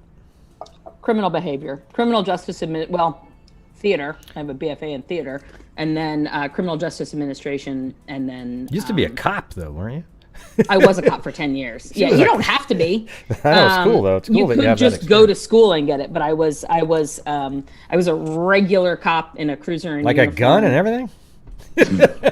Yeah, believe it or not. That's crazy. It's hard to picture you doing that though for some reason, just because of what you do now. No, I loved it. I absolutely loved it. It's a great experience though, because you get the street, you got everything. Yeah, I worked third shift primarily. I worked, middle of the night, so it was gun runs and domestics and bar fights and stuff. I loved it. And I did that for about 10 years, as well as some sex crimes investigations in the Detective Bureau, and then went into the academic research. But I always knew that this was what I wanted to do. I knew that for me, doing patrol was sort of a part of making myself a better homicide investigator, but I always knew that what I wanted to work on was sex crimes. Did you go into being a detective right after that, or did you go sort of into the field that you're in now? No, well, so I did sex crimes investigation at my department, particularly juvenile stuff and online predator stuff, and I did a lot of posing as a 14-year-old girl online and setting up meets and stuff like that, and that was That was eye-opening. And then I went into the academic stuff, and then I kind of landed in true crime accidentally, and sort of through the true crime stuff ended up making some of the connections that I have now that have allowed me to work as an independent consultant on cold cases. So I've been picked up by the Cold Case Foundation, which is run by some of the the original graduates of the behavioral sciences unit out of the FBI, like the OG guys like John Douglas and Greg Cooper and stuff, and was lucky enough to meet up with the head of major crimes in Mobile County Sheriff's Office in Alabama, which seems like a very specific, weird little niche, but I've really come to love working with the team there. And in fact, right before we got on air, the captain called me about another case. So as soon as we finish the one we're on now, he's already picked the next cold case for us to get to work on. So that's awesome. I really let me do the mapping. I'll do the mapping. Yeah, no, I've come to you already on the one that we're on. I've come to you on that other project that shall right now stay under our hats. Hopefully we can talk more about it. There are some questions out here. Do you think this is the first time for this killer? It's possible because they're juveniles and they're young, but I think if I had to hazard a guess without knowing any more than we know right now, I would say no. Because targeting 2 for somebody who is very nervous and going for their first kill is pretty risky. I would tend to think that they probably have a couple under their belt, or at least a couple of pretty violent sexual encounters. Have you ever heard of a killer? Comfortable. Have you ever heard of a killer that changes their signature each time? Well, then it's not really a signature. But they're doing it to throw you off. That's their signature. The signature is throwing you off by changing their signature. Sure, that sounds more like. It'd be crazy. That sounds more like Hollywood. Okay, come on. I was working a good. Because remember, and this is this is PG-13 to rated R. The signature is part of a sexual gratification, and so think about the things that that make normal people on a whole range, and no kink shaming or whatever, but what make you excited, right? That's not going to change every single time you have a different sex partner. And it's going to be the same thing with somebody who commits sexual homicide. The thing that now that the signature itself can escalate, right? Yeah, because it can develop in the same way that anybody, as they become more sexually experienced, like they find their sweet spot. They find their sweet spot of the exactly. Okay, how about this? Exactly. Do you let's see, the other one was Meredith McKenzie asked, what advice do you give to young women to stay safe? Oh, Jesus. I don't know, convents in the mountains. I think the biggest thing, for a forum like this, where it's not like me talking to a daughter or a niece or something like that, where I have an extended period of time, I think the biggest thing was a piece of advice that came to me, and I am convinced that on more than one occasion, these words echoing in my ear have literally saved my life, both as a police officer and in one situation, just as a woman in a dangerous situation, right? When the hairs on the back of your neck stand up, listen to them. Do not let what we condition women to believe, to always placate, to always keep things calm, to always keep things happy. Do not let that be the reason that you become a victim. So if somebody makes you uncomfortable, fuck them.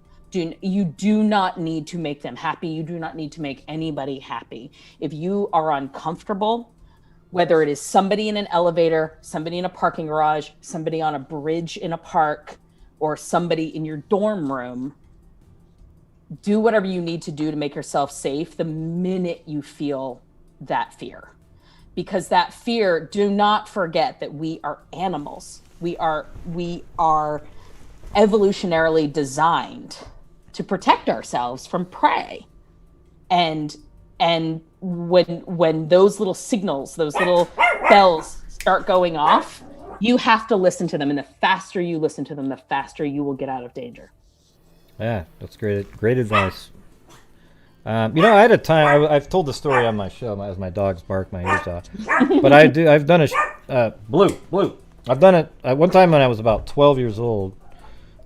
We had basketball camp, and the coach, he took us all home, dropped everybody off. But then when my house was coming up, he kept driving, and I had those hackle, just like what you were saying. Terrible feeling, I had my hand on the door because for some reason I was aware, and then I was just like.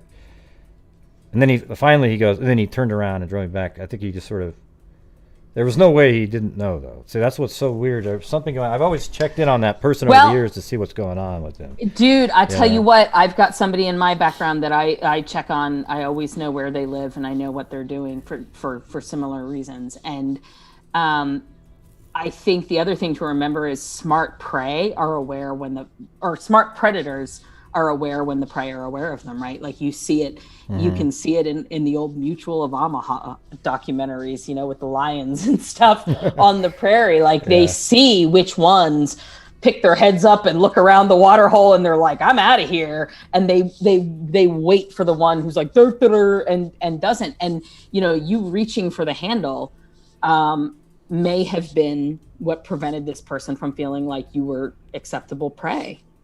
I really believe that. And, like I said, I had a situation camping in a park by myself.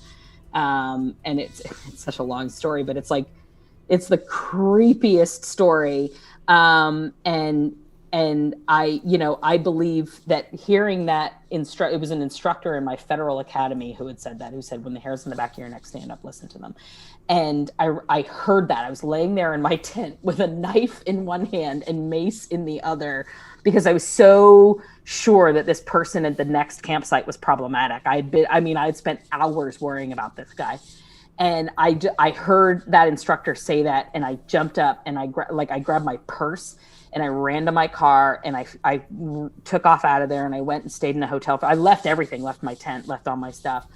And I'm pretty sure that person is now somebody who's been picked up for a couple of killings in parks, and just based on the pictures. And I to this day, like I said, when I hear that voice, I never don't listen to it. I was 24, 25 at that time, and I'm still convinced I'd be dead if I had stayed in that tent, or I at least would have had a bloody mess on my hands, because I was laying there with a knife and mace.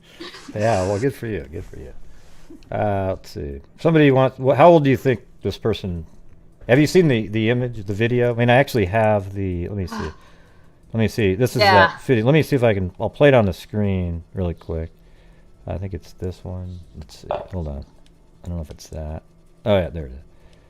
It's so hard to tell. See, I made my own version where I actually slide. Yeah, I've seen yours. Yeah, because I think you can see the way he moves better with this one, because they sort of stabilize his head. And it's interesting. They must have gotten a lot of tips where they had like somebody who limped or had a weird gait, and so then they felt the need to point out that because the railroad, the ties and everything are so rickety, that's why maybe he's walking weird. So from that, I would glean that maybe they think he's younger than they thought. Like he doesn't have a limp, or he doesn't have, like a problem in his gait. But there's a lot of gaps. So the thing is, everyone. Right, that's what I mean. I think they probably got a bunch of tips about poor guys who limp, and there was nothing else connecting them to the thing. Yeah. And so that's why they clarified that.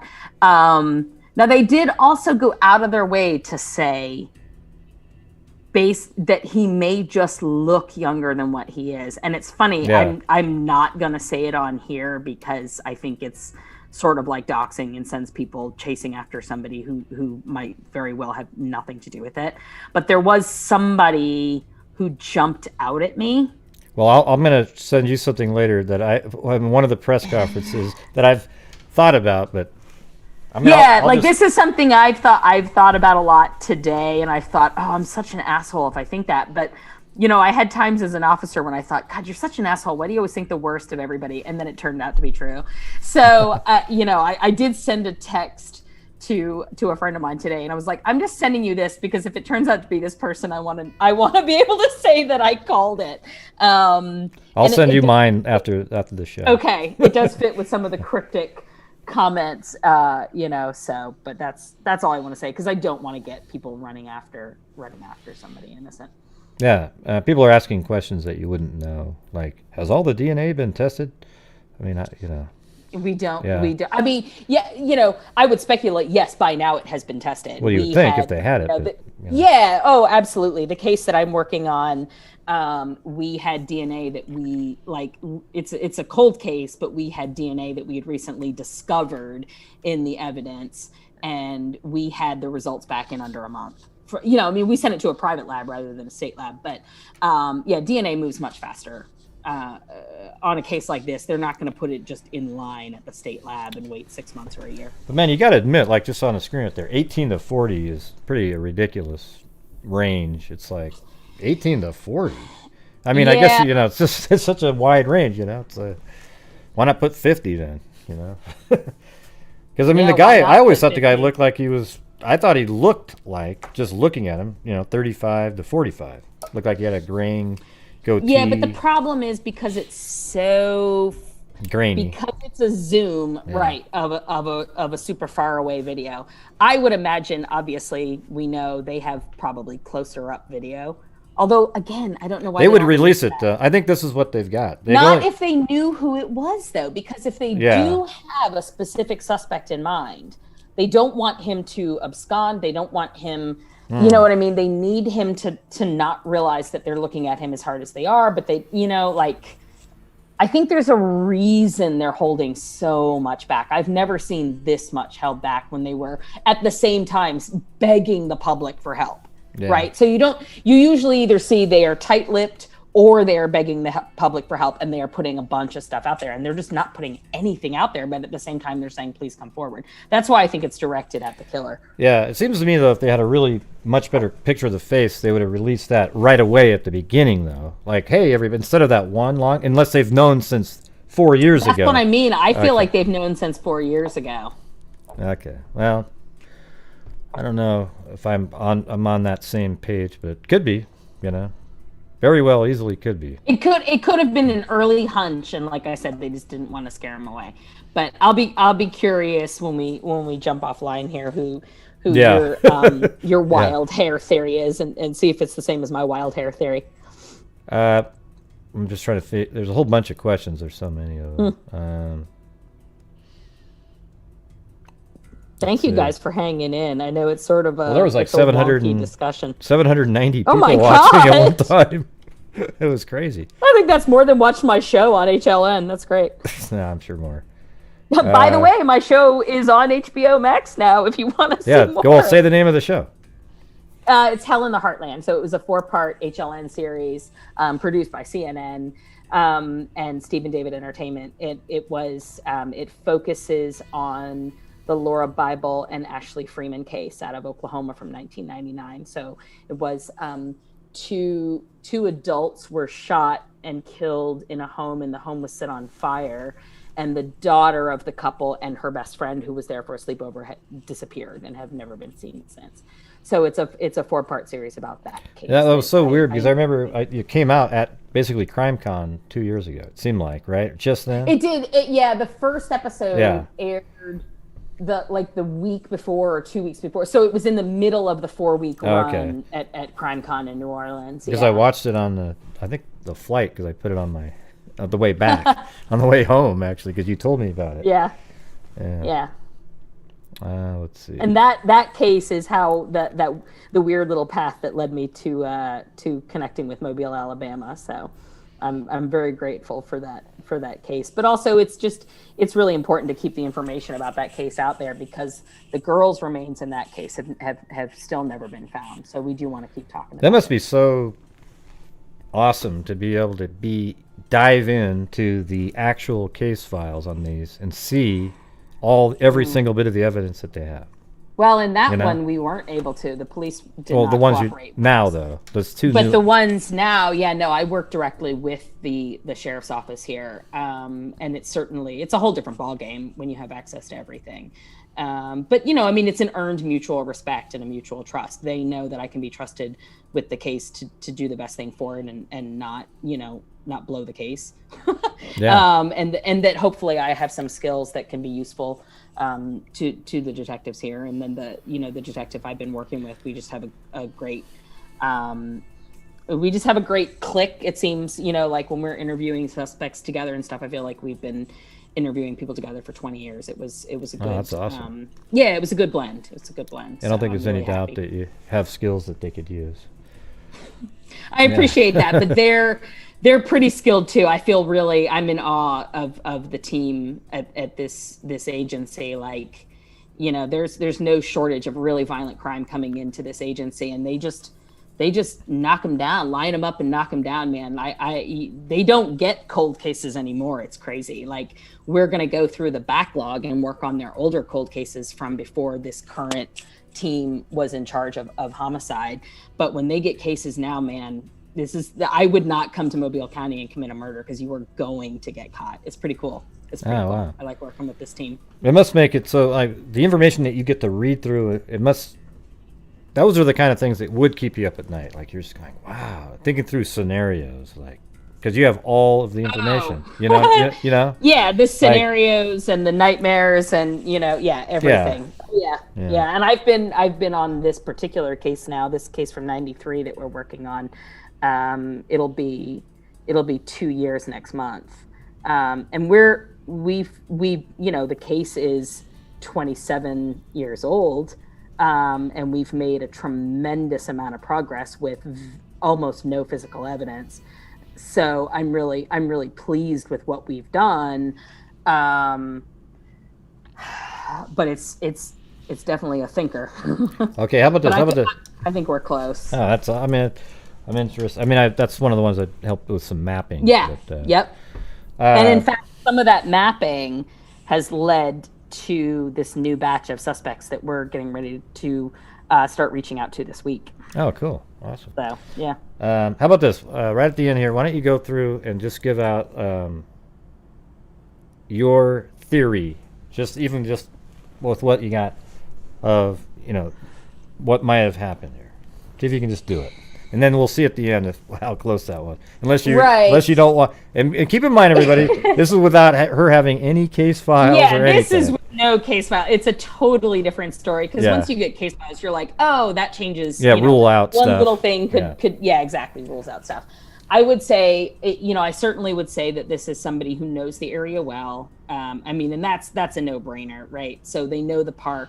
If it is connected to that vehicle at CPS, they know the area very well. So either worked or lived in the area.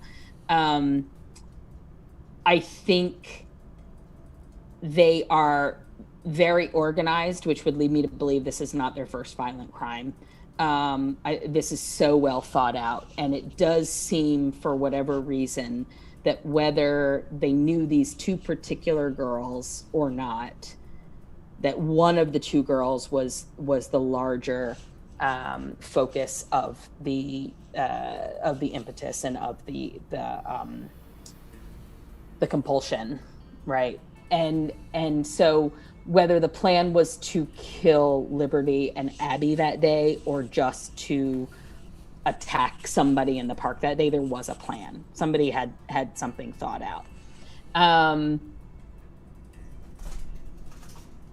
I think we're going to find out that the police have known a lot about this person for a long time, and that it was a question, again, when you have an organized killer, and particularly in this day and age, right? So this isn't like, we're not in the time where there's a bridge between they committed the crime and then suddenly there's a huge leap in technology. We're dealing with people who know what the technology can do. So they're not leaving evidence behind, or they're not, throwing their tissues in the trash where the police can collect them. I would suspect that this person and the police really are playing the cat and mouse game that a lot of people think goes on in law enforcement and with predators a lot, but actually probably doesn't happen nearly as much as the movies would let us think. In this particular case, I think both of them know that they're talking to each other. and they're both just trying to stay one up ahead on the other. And it's going to turn out that somebody close to this person, either through work or family, was the first one to alert them to the police. Do you think or this to person confirm the police's suspicions? Do you think he might be somebody that's married and has a family, or what kind of person do you think he is? Without looking at, I mean, that's the level of behavioral profiling that probably you would want to look at the crime scene to know. But you do, just again, wild speculation, you do tend to find with organized predators that they tend to come from fairly stable home lives, right? Not always, but that they do tend to have people in their lives who depend on them. That's part of the organization, is they need it to fit into a life where they are accountable to other people. And that's part of why they get good at the developing the skill set, as opposed to just like, oh, I'm walking in the park and like, you know what? I think I'm going to do something about that. I mean, those people exist, and those tend to be the ones that leave a lot of evidence behind, or that don't have people necessarily depending on them. But this person, you know, when the police said stuff like this person called out of work, or, you know, they're saying that because they're looking at evidence and they're aware that this person lives a semi-normal life where people would notice their behaviors. Interesting. Not some dude in his mom's basement, necessarily. Oh, that's so funny, because there's this person in the chat that always says, I think they live in grandma's basement. I go, no way, man. That's just too cliche. I mean, yeah, it could be. It's always possible. Yeah, I mean, cliches exist for a reason. There are, you know, what's his name? Dahmer literally lived in his grandma's house for a while. You know, I mean, it does happen. So. Do you ever see the Stone Phillips interview with Dahmer? No. Oh my God, you gotta go find that out. It's just one time he's Dahmer like hasn't been one of my pet. Yeah, but he's so casual though in this conversation. Then at the end, he mentions a time when he had a head in the box and his dad almost opened it, but his dad goes, I don't have a right to open it. And then, but there was a head in this box, and at the end, when they were leaving the interview room, he turns over and goes, oh yeah, see that box over there? It was just like that. It was kind of, you know, God. See this guy. What's in the box? Yeah, he was looking at this box and he's just saying, yeah, it's just, hey, he was like, it was interesting. He goes, hey, something might interest you. See that box over there? It was just like that. It was, what a psycho. Anyways, anyways, if you ever have a chance, everybody, go on YouTube and watch the Stone Phillips with interview with Dahmer. It's just fascinating. His dad's with him too. But anyways, hey, listen, I know you. Man, it took a couple hours here, and it's all right. I appreciate your time. And by the way, we did donate a lot of money to RAIN. I think it was over 2,000. You know, that means a lot to me. I've been so touched by that, and I really appreciate everybody who donated. It's such a great cause, and it's so important. I mean, one of the things that they're really big on is just being available to victims of sexual assault, simply being the first line for somebody to call in and say, this happened to me, when they don't know where to go, or they're scared to go to the police, or they're scared to go, you know, whatever it is. And they're such a great, like, just first line of defense for survivors of assault. And I really appreciate you know, looking into it when I recommended them, and then you just stuck with it, man. It's so great. It really makes. Now they're definitely part of. See, what I do is, you know, there's super chats and revenue on the channel, and I take a large, I mean, literally like a huge portion at the end of the month. So that's why they're bigger donations to those. Like if we were just doing a night, it wouldn't probably be as much. But at the end of the month, I facilitate a few different charities. But RAIN, you know, that became a bigger one at the end, like last few months of the year. So it's going to stay in the rotation. I appreciate it. I really appreciate it, and I know that the survivors appreciate it, and the families of victims appreciate it. And I just, you know, I mean, this is why I'm happy to do stuff like this and not connect you to my agent or anything. No, I really enjoy this, and I appreciate all the help you've given me on over the years on cases too. So this is great. I love it. I love working with you. Well, cool. So let's watch this. Maybe next week we'll maybe a little shorter one, but we'll just go over what was in. Unless there's a lot of stuff, right? I mean, I know we never know. We never know. Susan Hendricks gets good stuff, and Barbara McDonald gets good stuff. So let's see what's in there. Well, hey, I really appreciate it, and I'll message you on. I'll send you the image of yes. Of a person. Let's talk about our crazy wild hair theories. Okay. All right. Have a good one. All right. Thanks, guys. Yep. See you later. Bye bye. I have to look over here and bye. Yeah. Yep, and I'm still here for right this minute, but probably going to get off of here for the rest of the evening, and we'll see you guys tomorrow. But hey, I thought that was really interesting, and thank you again, Sarah, for coming on. Sarah Cailean, not Cailean, like I said accidentally. You can just tell she's really brilliant, right? Oh, wait a minute. I'm just reading all that. Yeah, that was awesome. A lot of great information there. You can tell. I mean, she's really doing some really great work in those cold cases that she mentioned in Alabama. She can't tell me everything that's in them, but I help her out whenever I can on different things. So that is it. And hey, Zozo, sorry about that, man. Not in the basement. Not in the basement. Darn. Yeah. Let's see. I can't see this. Let me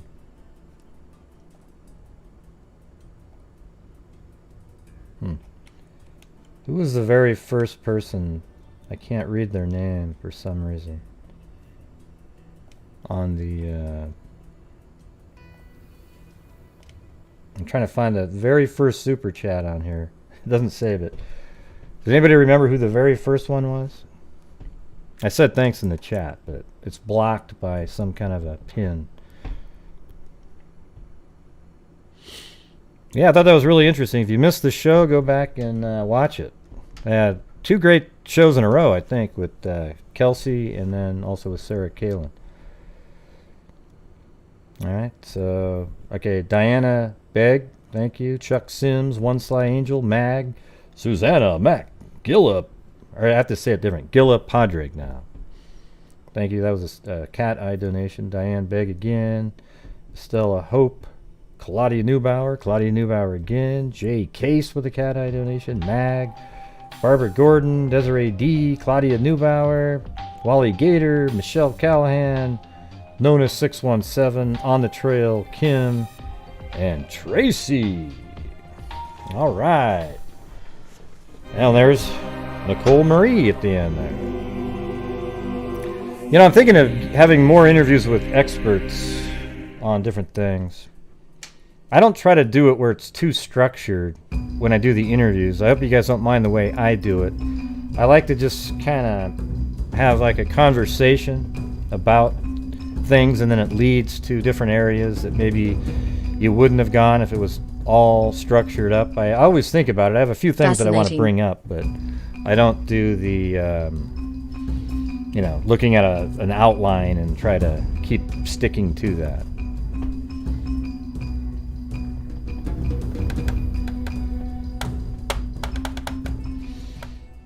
Yeah, I will tell you that it's been really frustrating though, the information that some of these news channels have, how they're still way off. It's amazing. Thanks, Truth Sleuth and Miss Lee's Canines. Yeah, I mean, don't you think it's amazing that after 4 years they're still putting out false or inaccurate map information when it's just right in front of your face? Yeah, debunk. I don't know where she's from, actually. I think I knew that at once, but I don't remember now.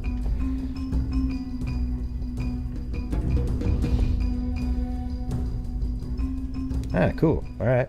Well, you guys should go back and watch the ones when we had Colleen Fitzpatrick on. She's just been on recently. You guys should go. If you're interested in genetic genealogy, go back and watch those videos. They're amazing. We even talked about chimeras on one of them. I think one of the episodes is titled something about chimera. It's crazy. One of the craziest things I've ever heard of, but she discussed it in a way where it's just mind-boggling, really. So, anyways, thank you guys all for showing up, participating in the channel. Make sure you hit that like button, hit the subscribe button if you'd like. If you don't want to, doesn't mean a damn thing. But hey, if you subscribe, maybe consider becoming a channel member too. But the first level is going to be going away at some point. So it was. Let's see. What do you got? Yep. Well, thank you.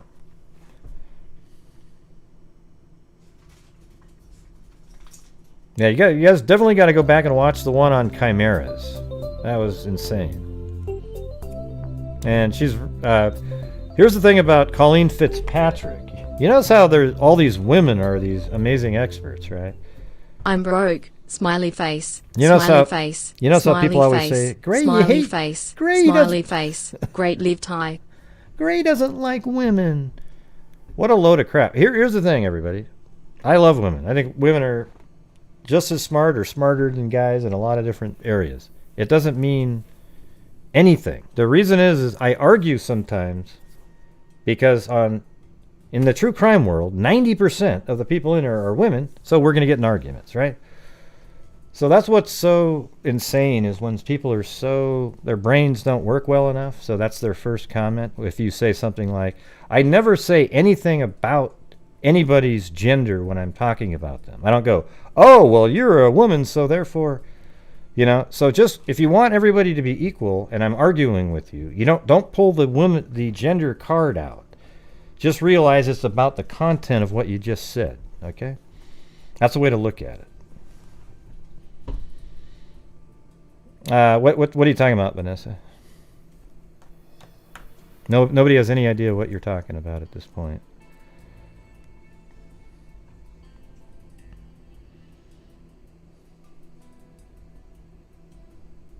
Yeah. I'm just telling you, just argue back. That's all you got to do. And I might still disagree, and that's all it is. It doesn't mean anything other than that, all right? I think my actions speak louder than what your comments that you make all the time. It shows up almost every day, some idiot. I know, just the gender card. You don't need to play it. It's the truth, okay? Especially in the true crime world. Just like Sarah just said, women are way more into it, and she gave a reason. There's multiple reasons too. But I think what she was saying and what Gene Fish ironically said was that they're victims of crime of this type more often. I think most people are interested in predatorial killing or some sort of a domestic type thing as opposed to drive-by shootings and just one-off, maybe somebody at a grocery store being shot and it's a robbery. Okay, I think because those are just sort of really obvious. Okay, they were shot, they wanted to get the money, and they took off. But people, I think there's also the element of it being interesting, a puzzle to figure out. And it just so happens that almost 90% of those types are murders or violent crimes against women.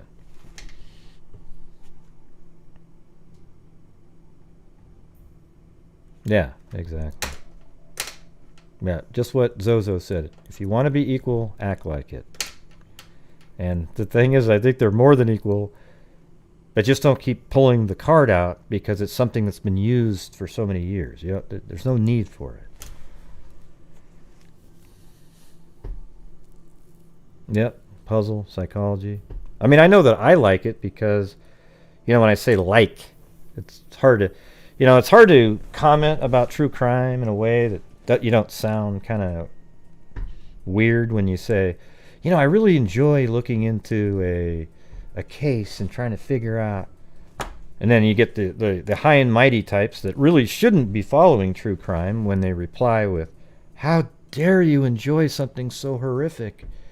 Well, why are you here then?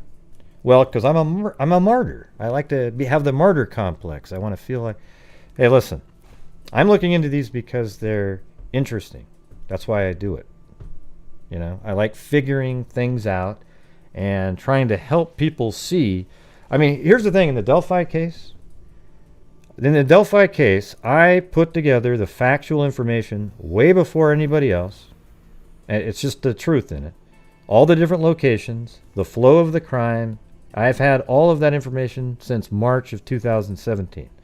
Okay, now a lot of people came on later and sort of usurped it and pretended that, oh yeah, they were working with me. Never worked with any of those other YouTubers. It was just Beth and Bonnie, and they're just they're friends of mine on Facebook.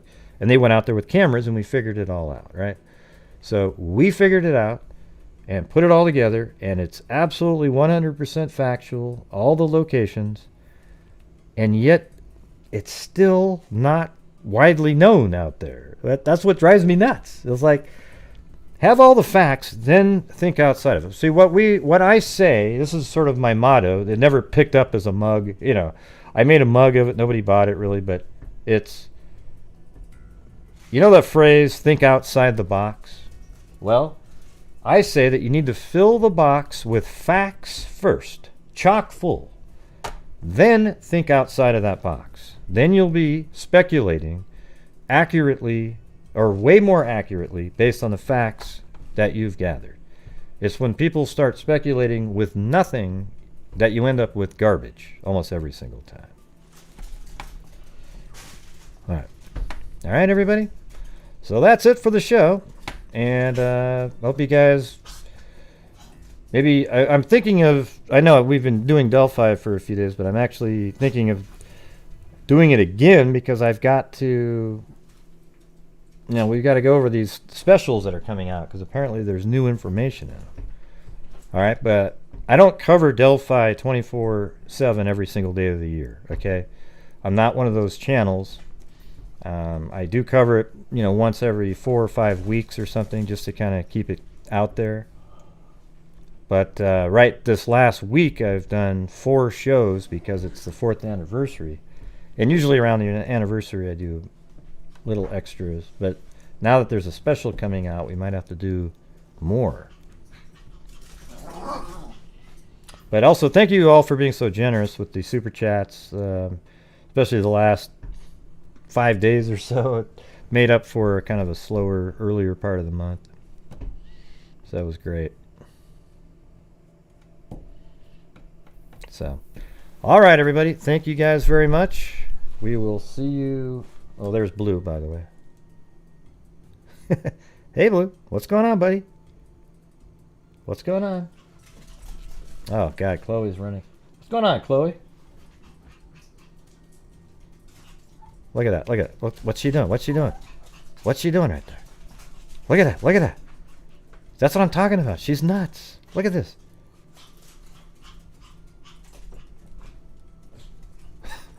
Oh, God. She's freaking crazy. All right, everybody. Thank you guys very much. And as I always say, everybody, until next time, be safe. Oh, wait, but first, make sure to wash your hands, maintain your social distancing, and wear a mask, maybe 2, as they say now. All right? So that's it. And as I always say, until next time, be safe out there. Gosh, poor Blue. I'm going to go let him outside. Hold on.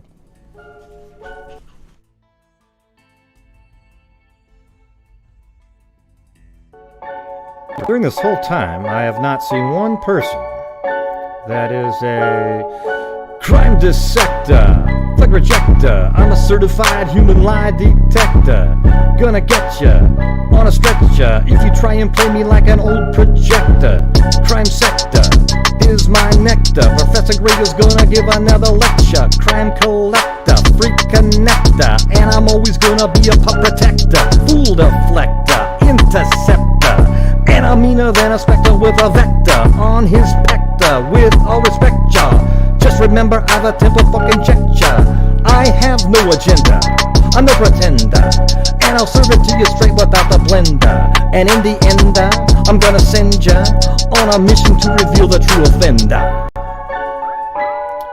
Yeah, so I'll just get right back to work. All right, everybody, talk to you later. All right. Here, I'll let you guys chat away for a while. I'm gonna put the, there we go, got that. Now your favorite music coming up. There we go.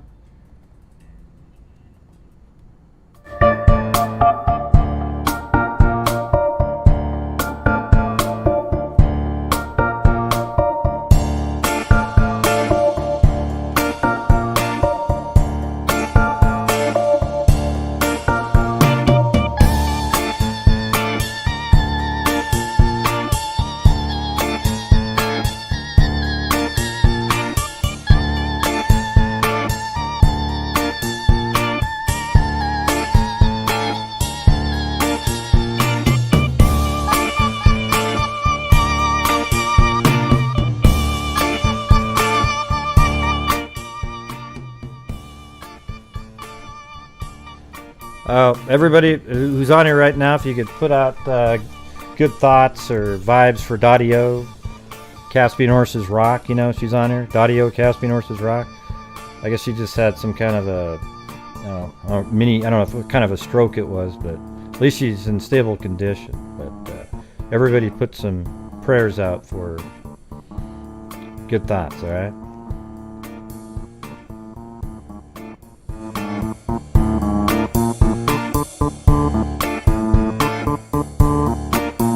Well, she just posted something today, so I commented on it too.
right, everybody, I'm going to shut it down now. So thank you all, and again, pray for Dadio, Caspian Horses Rock, and we will, I think she came on Halloween even. I forgot what she was dressed up as, but I think she'll be, sounds like she's doing better.